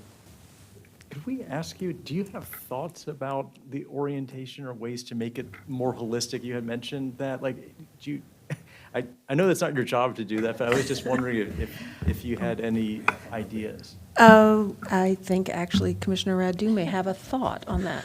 Well, I was just thinking on the, if you want, maybe you can switch the slide. Which slide? Which slide would you like to see, Commissioner? Page, I mean, like the where aerial, where you can see the back of the property. I mean, the tree, on my, this one, yes. Okay. Thank you. So I was wondering if like you would not have this cross gable section of the roof and just have like the gable, the front of the garage being similar with the back of, I mean, the back of the house being, of the addition being similar with the front. So really then having this cross gable at least would simplify a little bit of the volume and will keep the building, the addition away from, at least the second floor, keep it away from the main house. That would definitely reduce the workable space in the second floor there, but I'm sure you could have some, I mean, in terms of lighting, you know, you could have like skylights or other things, you would still. Definitely, we can eliminate the second floor workshop office space, kind of make it a little smaller as we spoke, and make those adjustments to make the rear of the parking garage similar to the front of it. And that definitely decreases the massing and impacts on the amount of the massing. We'll have a closer look on the heights, as you had a question, just to make sure that the existing house for next time hopefully will provide you with the right height of the existing rooftop on the house, and we'll make sure definitely that we are below that. Maybe you could push a continuous dormer out the backside, you know, the whole backside of the roof. I was just thinking about that, yeah. Putting it on, if you don't have the cross gable, you just have the one straight gable, the side of the roof that faces your back neighbors, put a shed dormer across the entire back of that, because then you would have the height you want on that second floor, and it wouldn't be visible from the street. Understood. Okay? Sure. So that would give you the height that you, at least half of your space. upstairs would be Yes. functional. Sure. And you could have a band of windows back Right. there. So bumping it out the back. Yeah. No cross gable, nothing on the front. It's all on the back. Understood. Would that make the current footprint more acceptable if we didn't have that massing issue? I think Or we'd the have to impact? see some more renderings or at least three-dimensional models, axonometrics, or kind of what you've done here. Maybe roughly, but not quite so beautifully rendered, but at least get an idea of how this is all playing out. I'm going to give you my my thoughts, because I'm agreeing with everything everybody said. A corner lot, the problem with corner lots is you get this fabulous front yard. I mean, your front yard's really nice, and it frames the house beautifully, but it pinches the backyard, and absolutely you don't get side yards. So it's a trade-off. Now, as the Historic Commission, we want to make sure that the historic house is given the space it needs to really present itself the way it was intended. And that's why we're bothering you or arguing with you about the mass of the building, because it's competing with the historic house. And if the house wasn't actually on a diagonal, you could put an attached garage on that could be subservient to the house behind it, like a lot of your examples are, and that's not what's happening here.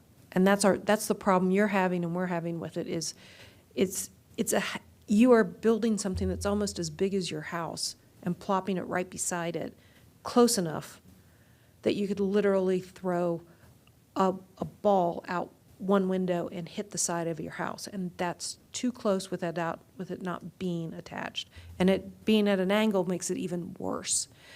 So we just talked about the one single, pitched roof with a dormer off the back, okay? And I don't know what direction that is, if that's, northeast, southwest, or that your view out those windows. Another thought I had, because I was thinking about the mass of this and garage shapes. Over on Connecticut Avenue, there's a series of garages that are just little square boxes that are right beside the house. And some of them get kind of decorative. But that, I'm not sure would work here because, again, you have the house at this diagonal to this little box. So then I was looking at it and thinking, well, if the garage is just where it is, but you take the workshop portion of it and rotate it around as an almost separate attached addition to the garage. Like just 90 degrees? Yeah, that workshop portion. So you're basically reducing the mass of the larger building by breaking it into two connected sections. Okay? Now, I'm not sure what the roof would do, but it would reduce the overall mass. It would help pull that point of closeness away, simply because then it would be a little bit further away from the corner of the house. You'd have two corners, but not this protruding mass. And you would have the opportunity then to create a covered walkway in front of this mass. The back would be up against the property line, but maybe facing the house. You would have an arcaded kind of roof overhang that you could actually function with and have wider doors. So that's just a thought looking at this. I mean, does any of this make any sense? Some of it makes sense. Okay. But I didn't understand the part about having the overhang and where that would be and putting larger doors. Well, if you rotate this Did anyone else workshop understand? portion 90 degrees, okay? Yeah, I got that. And at that point, the length can kind of, So it's kind of sideways. So Sideways. the longer side is along York. along towards the house. Oh, the longer side, The longer side of the workshop, if it's rotated, is along the property line. Do you see what I'm saying? It's like if you could, yeah, it becomes an L shape. Okay, It becomes an L shape. So then you have this longer front facing the back of your house. And if you extended the roof plane over that, extended out, you'd have a little bit of a shed. and that would be less visible from Hampton. It wouldn't even, I don't think it'd Yeah, be visible at all. Right, so you'd see it more on end. Yeah, and it would be a one-story. Yeah, it'd be a one-story structure. But with of the same size footprint, just rotated? You might want to massage that, but just look at it from a massing standpoint, Yeah. see if it works. She's the expert at Yeah, the that. architect's looking at me like, oh, no, I don't know about this, but, but you understand what our issue is with Right, this, okay? yes.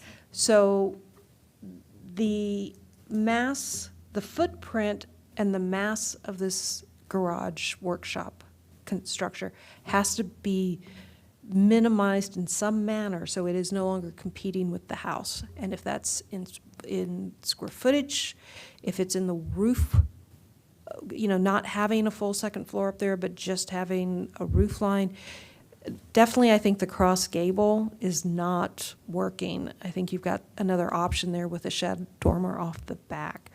But again, it needs to be a subservient mass and appearance to the main house. And you're gonna need to do some, 3D modeling just to see how that's gonna work, because we can see what's going on with this, with these images right now. And that makes it much easier to understand than if, an elevation isn't gonna quite pull it off. Commissioner Pelletier has another comment. Yes. I was just going to sort of simplify my thoughts here. I think the more we talk about taking the second floor off, the more I think this would work in it. I think your ideas are interesting about changing the footprint, but if you didn't want to change the footprint, just looking at the renderings and my comment before about it not really working with the house, I think part of that is that it's coming across as a little house. It's not coming across as a garage. And so if it was a one-story garage with this footprint, it would automatically become subservient to the house. It wouldn't be competing. It wouldn't have all of these bells and whistles and gables on it. It would be, there's the house, there's the garage. Even if it's a two-story garage that's this footprint, I think it would just read smaller and sort of go away. That's my opinion, is that you could conceivably keep the footprint, and if you made it a one-story structure, I think that would largely take care of a lot of our concerns. But yes, we'd have to see renderings and see if that would actually do it. But that's my opinion. Thank you.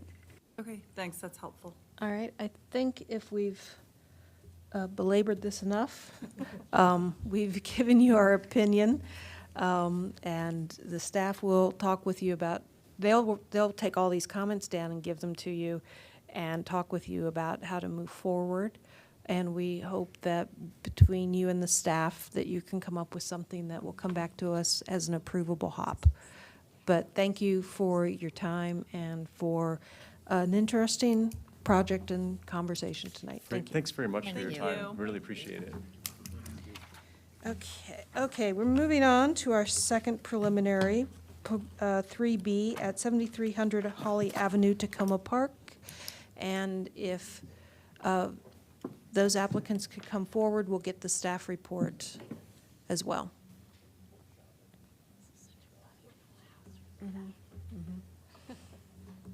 Okay. And, okay. Is there a staff report on this preliminary? Yes, there is, Madam Chair. Give me 1 second.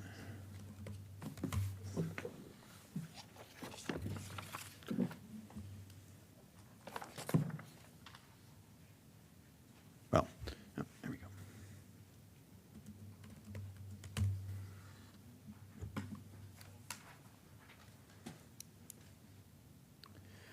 This is the staff report for a preliminary consultation to the house at 7300 Holly Avenue in the Tacoma Park Historic District. It was constructed circa 1918 with a 1980s addition. It is designated as an outstanding resource to the Tacoma Park Historic District. This is to be reviewed under 24A, the Tacoma Park Design Guidelines and the Secretary of the Interior Standards for Rehabilitation. So the applicant proposes to construct a ground floor addition off of the left elevation, which is off of this 1980s non-historic addition. Just to familiarize yourself with the property, on Holly Avenue, there's a retaining wall at the sidewalk and the grade rises up. You can see the left side of the house here and the right side and the front. There's a one-bay historic garage along the shared driveway on the right side of the house. And again, this projecting bay on the right side of the house is a non-historic element. Again, this is the left side of the house. You see the fence line and this large oak tree. I believe it's 38 inches in diameter breast height. We'll get into that a little bit later. And then this is from sort of the garage area looking towards the house. Again, 1980s addition, and then this is the rear. Underneath the leaves is a flagstone patio, and you can just make out the large tree on the right side here. So this is a site plan, Holly Avenue down here. Again, slate patio, oak tree. When I was out to do my site visit, there was a family of deer back here who were very energetic. I didn't get any of photos of them in my site visit. So the proposal here, it has a full bath on the ground floor, which we'll get into in our discussion, and an office space and a breakfast area. And the proposal is to demolish this wall and project out and create a full suite with an accessible bathroom, again, that projects out to the left. Here we see it from the front elevation. Again, this is all new. And then at the rear, this is not historic fabric that we'd be losing to come out wide to the side there. So staff finds as an outstanding resource, it is permissible to make sympathetic alterations, changes, and additions, including emphasizing the placement of major additions to the rear of existing structures so that they are less visible from the public right-of-way. Staff finds the size, design, and proposed materials are generally compatible with the character of the house and surrounding district. Staff finds the proposal fails to satisfy the guideline that emphasizes the placement of the additions to the rear to make them less visible. Staff finds there's sufficient space to the rear to accommodate the addition of the size proposal. This would require removing the existing flagstone patio on a 38-inch diameter breast height oak tree. Staff would support eliminating both of those and would support relocating the flagstone patio as part of a historic area work permit. So the primary questions for the HPC this evening is, does the HPC concur with staff's findings that the location proposed for the addition is incompatible with the requisite guidance? Are there additional considerations regarding the preservation of the side and front gambrel roof forms that should be discussed for this addition? Will the proposed roof form, whether on the side or to the rear, create any compatibility issues with the existing roofs, which are, in a previous discussion, we acknowledged that they were, I think a bit of a mess was how we described them with a number of non-historic roof forms and angles that were created at the back. Additionally, the applicants submitted some written testimony that was distributed to the commissioners as part of your packets, and I hope you've had an opportunity to review those. I think the applicants are here and they can expand on those if needed. And with that, I will answer any questions that the commissioners have. This is Commissioner Burdett. I have a question. The little bay off to the north, I guess it is, side, the right side, is that part of the 80s addition or is that older? The identified breakfast area? Yes. That's the 80s edition, which predates the establishment of the district. Okay, thank you. Are there any other questions? Oh, Commissioner Pelletier, firsthand. This is Commissioner Pelletier.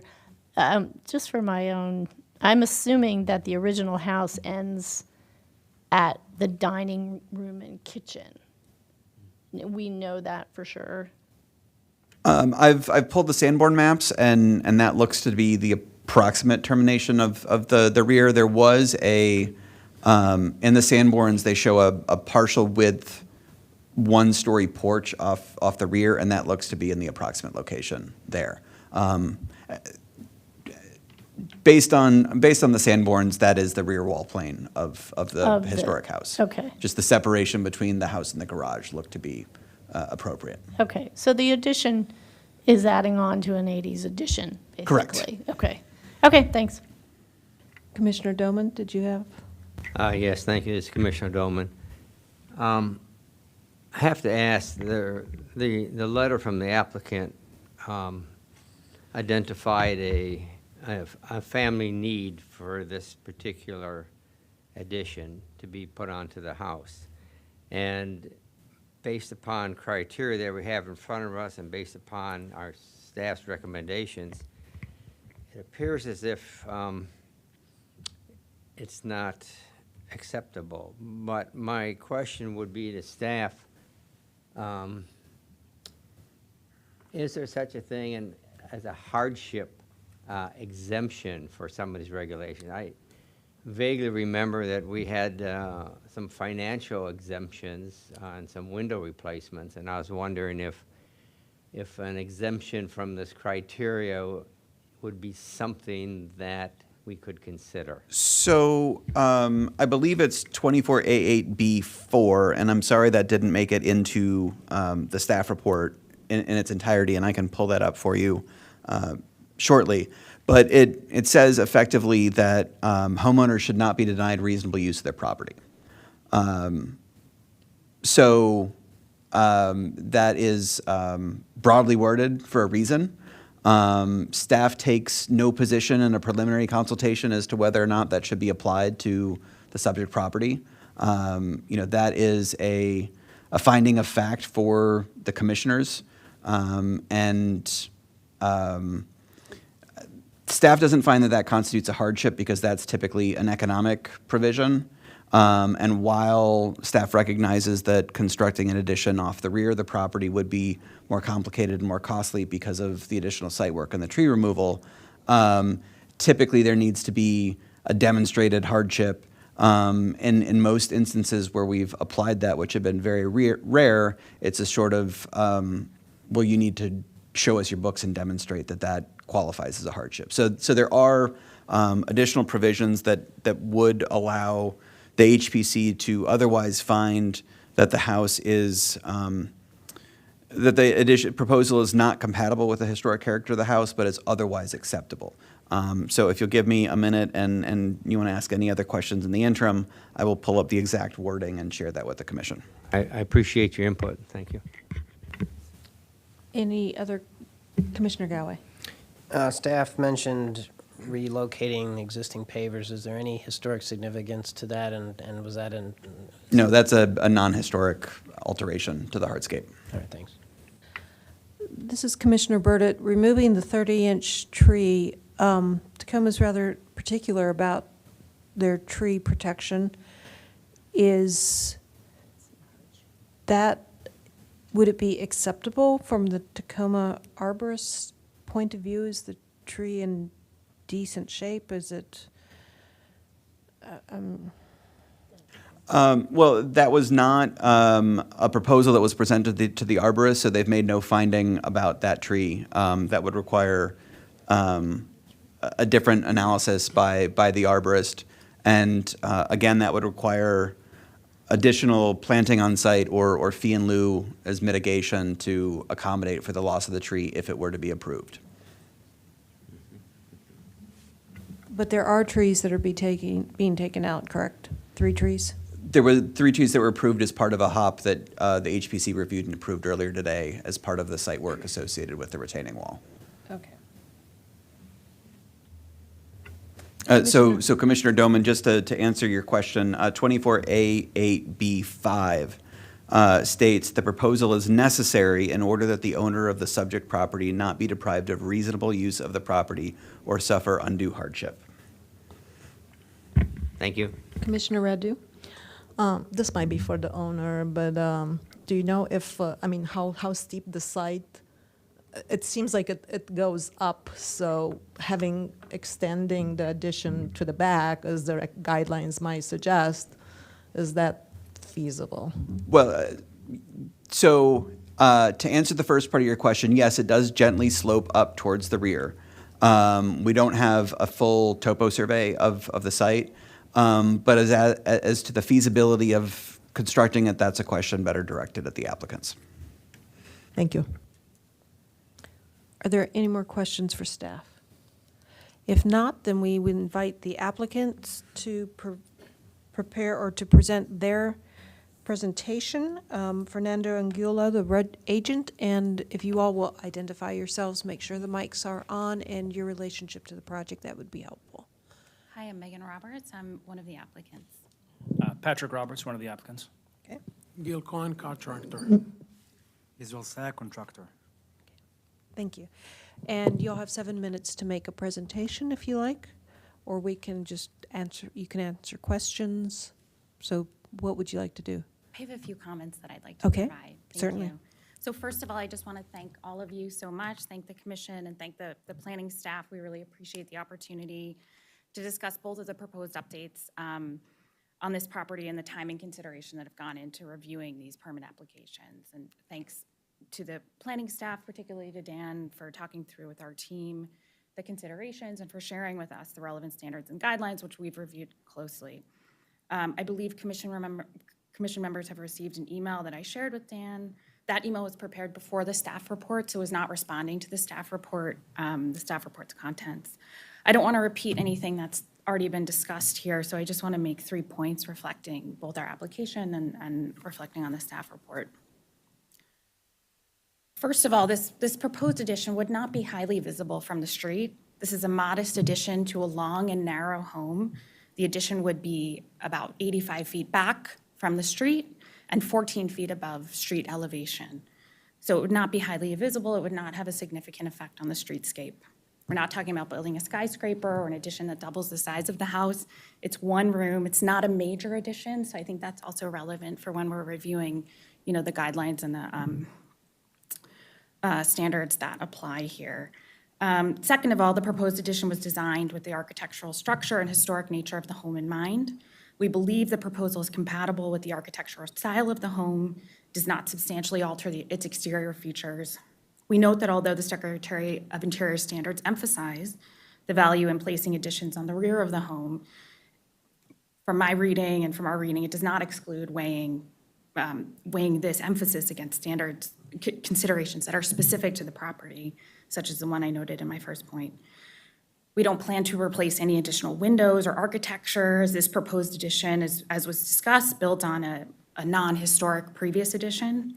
And in fact, this proposed addition, by introducing more evenly spaced windows onto the left side of the home, arguably restores the previous addition to a style that's more consistent with the original architecture. We're glad that the staff review finds that the size, design, and materials are all compatible. And we're obviously happy to revise any parts of the proposal that you feel could better reflect the historic nature and home of the streetscape. Third and finally, and this was touched upon a bit in the earlier conversation, but when assessing, this permit application, Montgomery County Code includes a provision related to reasonable use of the property that's relevant to this proposal. This was understandably omitted from the staff report. I think we were writing our contributions in parallel. But Chapter 24A, as Dan said, of the county code says that a permit should be issued if the proposal does not substantially alter the exterior features, if it's compatible with the features of the property, and importantly, if the proposal is necessary for reasonable use of the property. And this is where, as you've seen from our earlier letter, our family context is particularly important. Our daughter uses a wheelchair and is completely dependent on us to transition her from her wheelchair to any other settings. She's not able to independently maneuver through the home. Placing an addition on the back of the home will require us to use an unreasonably narrow hallway in order to move her between her bedroom and the bathroom. It does not allow for the turning radius of her wheelchair. It is possible to have an open and accessible space for our daughter that will work for her today and in the future, and that is embodied in the proposal that we've put forward to you today. So just to sum up, the proposed addition would not substantially alter the streetscape or be highly visible. It was designed to be compatible with the original architecture and might even be improving an existing addition that does not align with the historic nature of the home. And finally, it's consistent with and necessary for our need as homeowners for reasonable use of a home that we have purchased. And a great and incredibly important added benefit is that it will add to the accessible housing stock in Tacoma Park. We looked for a home in Tacoma Park's historic district, which we love and where we want to stay, for 2.5 years. I know every house there. We went to every open house. Every single one of those homes would have put us in front of you for a request to make a house that's accessible for a little girl in a wheelchair. So I think it's really important to note that that's an important benefit to our community, to Tacoma Park, and to the county. We thank you again for your consideration of this proposed addition. We're available to provide any additional information that might be helpful. Thank you. Do you have any other comments, or we'll head into asking you questions, if that's all right. All right, do any of the commissioners have any questions? Commissioner Doman. I understand your situation, and I have read your letter that was presented to the staff and to the commission, and I understand your your concerns. I also did go by the house and take a look at it. It's one of the nicer houses, I think, in the neighborhood. It really presents well from the street. One question I have would be, how long have you owned this house? Is this something new, or have you lived here for a while? No, we actually don't live there yet. So we bought it in September. We can't move into the house until we fix the driveway and add the addition. Okay, well, the driveway is going ahead then? Yes. That's been approved? Yep. Okay. I saw the driveway. It definitely needs improvement on that. I realize that situation. I was questioning staff about what I would consider undue hardships placed upon the homeowner, and from my standpoint, I think we could find ways to do this. Is there a basement underneath this? One question I have is this just one story, or is there expansion underneath here? Well, it's just one story. Just one for the story, so expansion. Commissioner Doman, I didn't include the floor plans for all of the levels as part of the staff report, but page 17 of the application includes existing floor plans of the basement, first and second floor. Underneath the 1980s addition is an unexcavated space. So I believe the 1980s addition is built on a slab, whereas the rest of the house is an excavated basement. Okay. That's all the questions I have for the applicant. Thank you. Any other questions for the applicants? Commissioner Galway? I certainly see what you're doing with the suite, and did you, in trying to program that space, did you look at possibly extending it directly off the back as opposed to pushing it out to the left? And if so, was there reasons why that just didn't seem practical? Yeah, so there's the reasons that we've talked about the outside, but it would also require substantial changes inside in order to work. If we just put Lucy's room in the back of the house, we would need to use a very narrow hallway in order to transition her from the bedroom into her bathroom. And that hallway does not accommodate the turning radius of her wheelchair. So we'd have to, do further reconfigurations inside of the home. In addition to the wheelchair, she also uses a gait trainer. So we're trying to get her walking as much as we can. And the hallway is too narrow for the wheelchair. It's also too narrow for the gait trainer. So she would not be able to enter or exit her own bedroom. So the hallway you're speaking of is, I'm just trying to understand. I'm looking at your existing plan as well as the proposed addition. The hallway you're speaking of would be, what, out off the dining room door, directly straight back? It's actually the space between the wall and the bathroom, which I think it's not reflecting the current situation right now. I mean, right now, you can open the door of the bathroom, and that takes up the whole hallway. So there's no way for us to be able to maneuver her wheelchair into the bathroom. But okay, and you're reconfiguring that smaller bath into a handicap bathroom, correct? The bathroom is accessible, is a handicap accessible bathroom. The existing one is? The one there now, yes. Oh, I see. You're changing the door swing. All right, but so in order to do that and maintain the existing left edge of the wall and extend back, you'd have to reconfigure that existing toilet room to push it behind the existing toilet room. I think so. Yeah, I mean, we haven't done, sort of looked at every option, but that probably would be So it'd be a much more complicated renovation is what I'm... A much more complicated renovation on the inside, and then again, would also involve cutting down a 38-inch thick tree in Tacoma Park. I wouldn't call the grade of the backyard steep, but it's certainly not shallow. It would definitely require a fair amount of excavation of the existing soil that's there. Okay, thank you. This is Commissioner Burdett. Had you looked at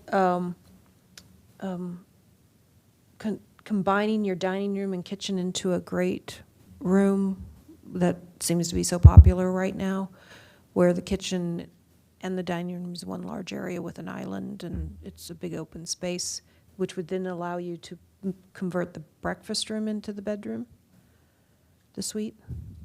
That would leave, because of the slope of the property itself, the driveway work is required for us to get our van up to the back door of the house. So the back door of the house that currently enters the breakfast room would be the primary entrance and exit for everyone coming through the house, especially our daughter. So putting that in her bedroom would not work. What? No, I was thinking about. Oh, I see what you're saying. Yeah. But that'll be her. Yeah. The double doors. Yeah. Yeah. If we turn that into her bedroom, then her bedroom has the main entrance and exit. Yeah. No, I got it. Yeah. Thank you.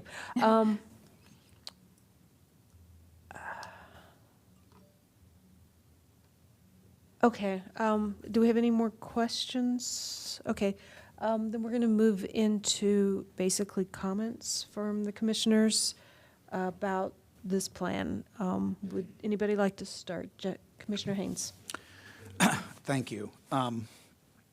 Quite frankly, I agree with all 3 points of the applicant.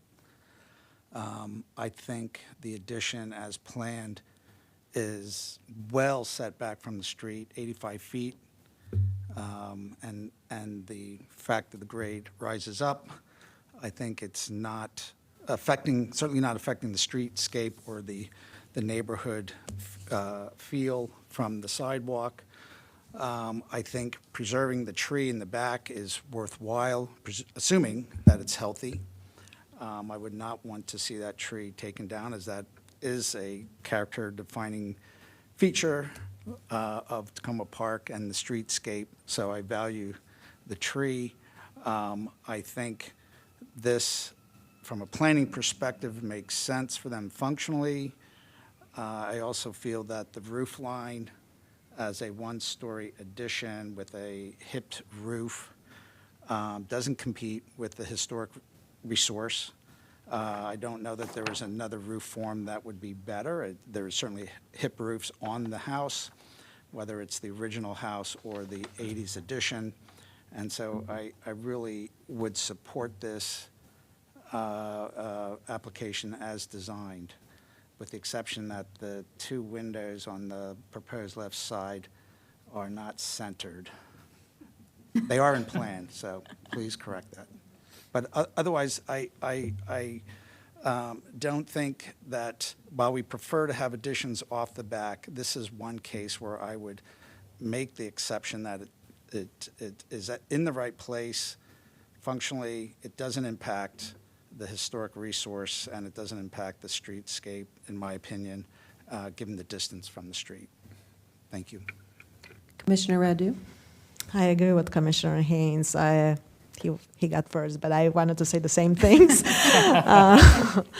And it really doesn't touch the historic building. And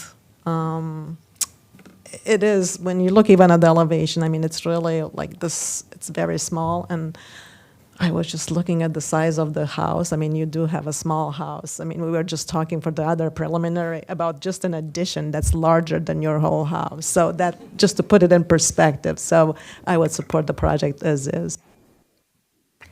This is Commissioner Burdett. I'll throw my comments in before everybody takes all the good comments. We get a lot of projects, especially in Tacoma, of people expanding their houses a lot. We've had a few accessory dwelling units come through, and those were actually for mostly elderly family members that needed to be close by, and a couple of those have been detached simply because the family members were still able enough to make the trek across the yard. I think in this situation, it's very evident that everything has to work right for your family situation, from the street all the way through the house and out the back door. And I don't have a problem with this addition to the 80s addition going off to the side. And one thought I had was if there was a way to soften the addition just the littlest bit, possibly even by putting a bay on the street-facing window of your daughter's bedroom, just to kind of add a little interest to it, and possibly repeat that out the back door so she can see the deer that will visit regularly. And you happen to be working with a group of people here who are very well versed on accessibility requirements and guidelines. Some of us, most of us, I think, actually can quote them letter and verse for you. We've done enough, so we fully appreciate the need here. And I think if you look at how to make this addition kind of just blend a little bit better, I would have no problem supporting this hop. Are there any other comments from commissioners? Commissioner Doman. Maybe I missed in my review, but I'm curious about the exterior material. I think it says stucco on the outside. the addition that you propose to put on would be stucco, is that correct? Yeah. There, sometimes, and I don't know if this is worthwhile bringing up, but sometimes we stipulate that additions differentiate themselves from the main structure, so that when you look at it, you say, this is the house, which is 1930, whenever it was built, and then there's an addition put on that, I mean, I think a stucco would look fine here, but maybe in our view, a material other than stucco that to differentiate the fact that this is obviously an addition. But then again, I don't want it to stand out like a sore thumb on the side of the house either. I kind of want, I like the idea that it blends in nicely. I'm in favor of it, but I was just thinking out loud about the exterior material on the addition, and maybe give that some more thought. Maybe, I mean, we're also open-minded to put some cement boards as like if that will work better. As Yeah, well. I don't have any strong feeling. I think the colors would blend it in. It doesn't necessarily have to be stucco, but something that would differentiate the fact that it's an addition as opposed to the original house. So, Definitely open. but I support the project as is. So, thank you. Commissioner Pelletier? I just want to comment on that all 80s editions look like this. You can tell an 80s edition, I don't know what it was, but like the house is adorable, and everybody felt the need to gussy it up or something. Anyway, I have worked on other houses with like the same addition on it from the same time period. I just think it's really, really interesting. I have to disagree with Commissioner Dolman. I think if the existing addition is stucco, I think it would be nice to continue the stucco, especially since the addition isn't really part of the original house. I can support this. I think it is far enough back from the street. I didn't get a chance to drive by the house, and I live in Tacoma Park. But just judging from the photos actually that were in the report, it kind of confirmed that it was, and it slopes up and it's going to be in the back. I have no issues with that. I'd rather you save the tree. And I live in a house. I live in Tacoma, and I live in a small house with these long additions off the back, and everybody that keeps talking about putting the addition off of the addition, and like, no, it's like walking down a bowling alley every time I go to bed. So I would be fine. I'm fine with this. I think it's not a, we were just looking at this garage that had all these, things off the sides and kind of made itself really known. And I really appreciate that this is quiet and sits back there and it does its job. It doesn't bother anybody. So I can fully support this project. Commissioner Galway. This is Commissioner Galway. I appreciate the input and just the discussion that we've had. I could support the project as well. I think I would be more inclined to say stucco as opposed to some other material. Thank you. Commissioner Clements, are you feeling left out? Yeah? Yeah, it's Commissioner Clements, exactly. My very brief comments are pretty much agreeing with what everybody has already said. I would also say stick with the stucco, and I would also lend my support to going with the bay on the addition. I think that would be a spoonful of sugar to help the medicine go down on this one a little bit. That's all I have to say. Thank you. Well, I think you've heard all of our comments that we're generally supportive of your addition, and we appreciate the need for it and that it will be an exception. And you've heard a few comments about how to maybe make a few changes, and you can work with staff on that. They will give you a rundown of our comments for your use, and we thank you for coming in, and we hope to see you very soon to approve your hop. And thank you very much. Thank you so much. Really Thank you appreciate very it. much. All right, next up, meeting minutes from the January 11th meeting. Did anybody read them? This is Commissioner Rado. I read them, and Thank you. Would you like to make a motion? I make a motion to approve the meeting minutes included in our report. Do I hear a second? Second. Thank you. All in favor, say aye. Aye. The meeting Aye. minutes are approved. Just as a comment, I was curious, why do we have like both in the report, like PDF and Word file? Because I thought that there are two sets of meeting minutes, and I'm like, there's the same. It should just be the one, there's no difference. We have no staff items tonight, but we do have a couple of minor commission items. Sure. As a reminder for everybody, the Montgomery History Conference is still ongoing. If you would like to register, there was actually a session tonight, but they're wrapping up with sessions this Saturday. Commissioner Pelletier and Commissioner Nasser will be representing Montgomery County at the Maryland Association of Historic District Commissions annual meeting at Riversdale this Saturday.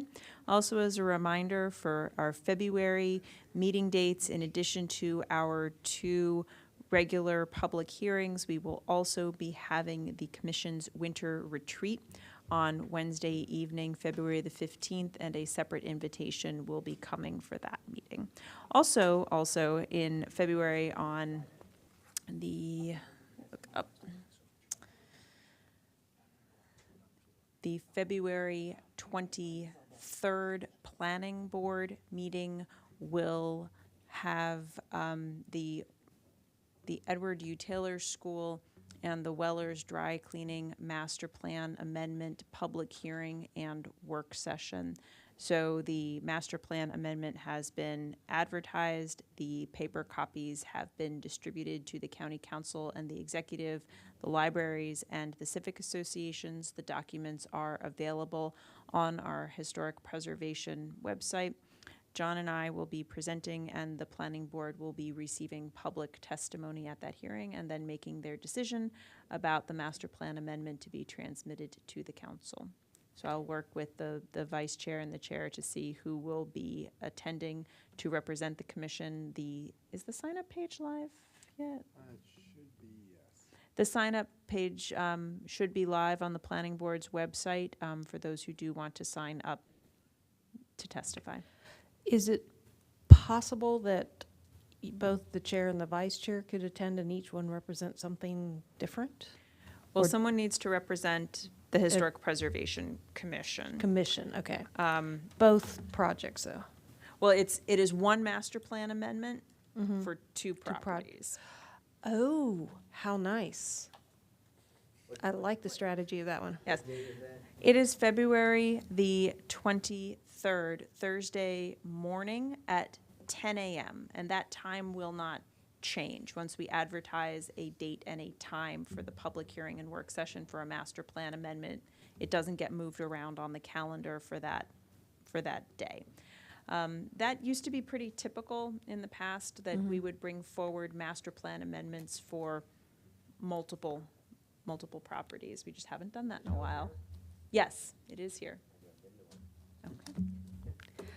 Oh, and by the way, speaking of Riverdale, at last Saturday's historic conference, there was a presentation by the Prince George's Park or Historic.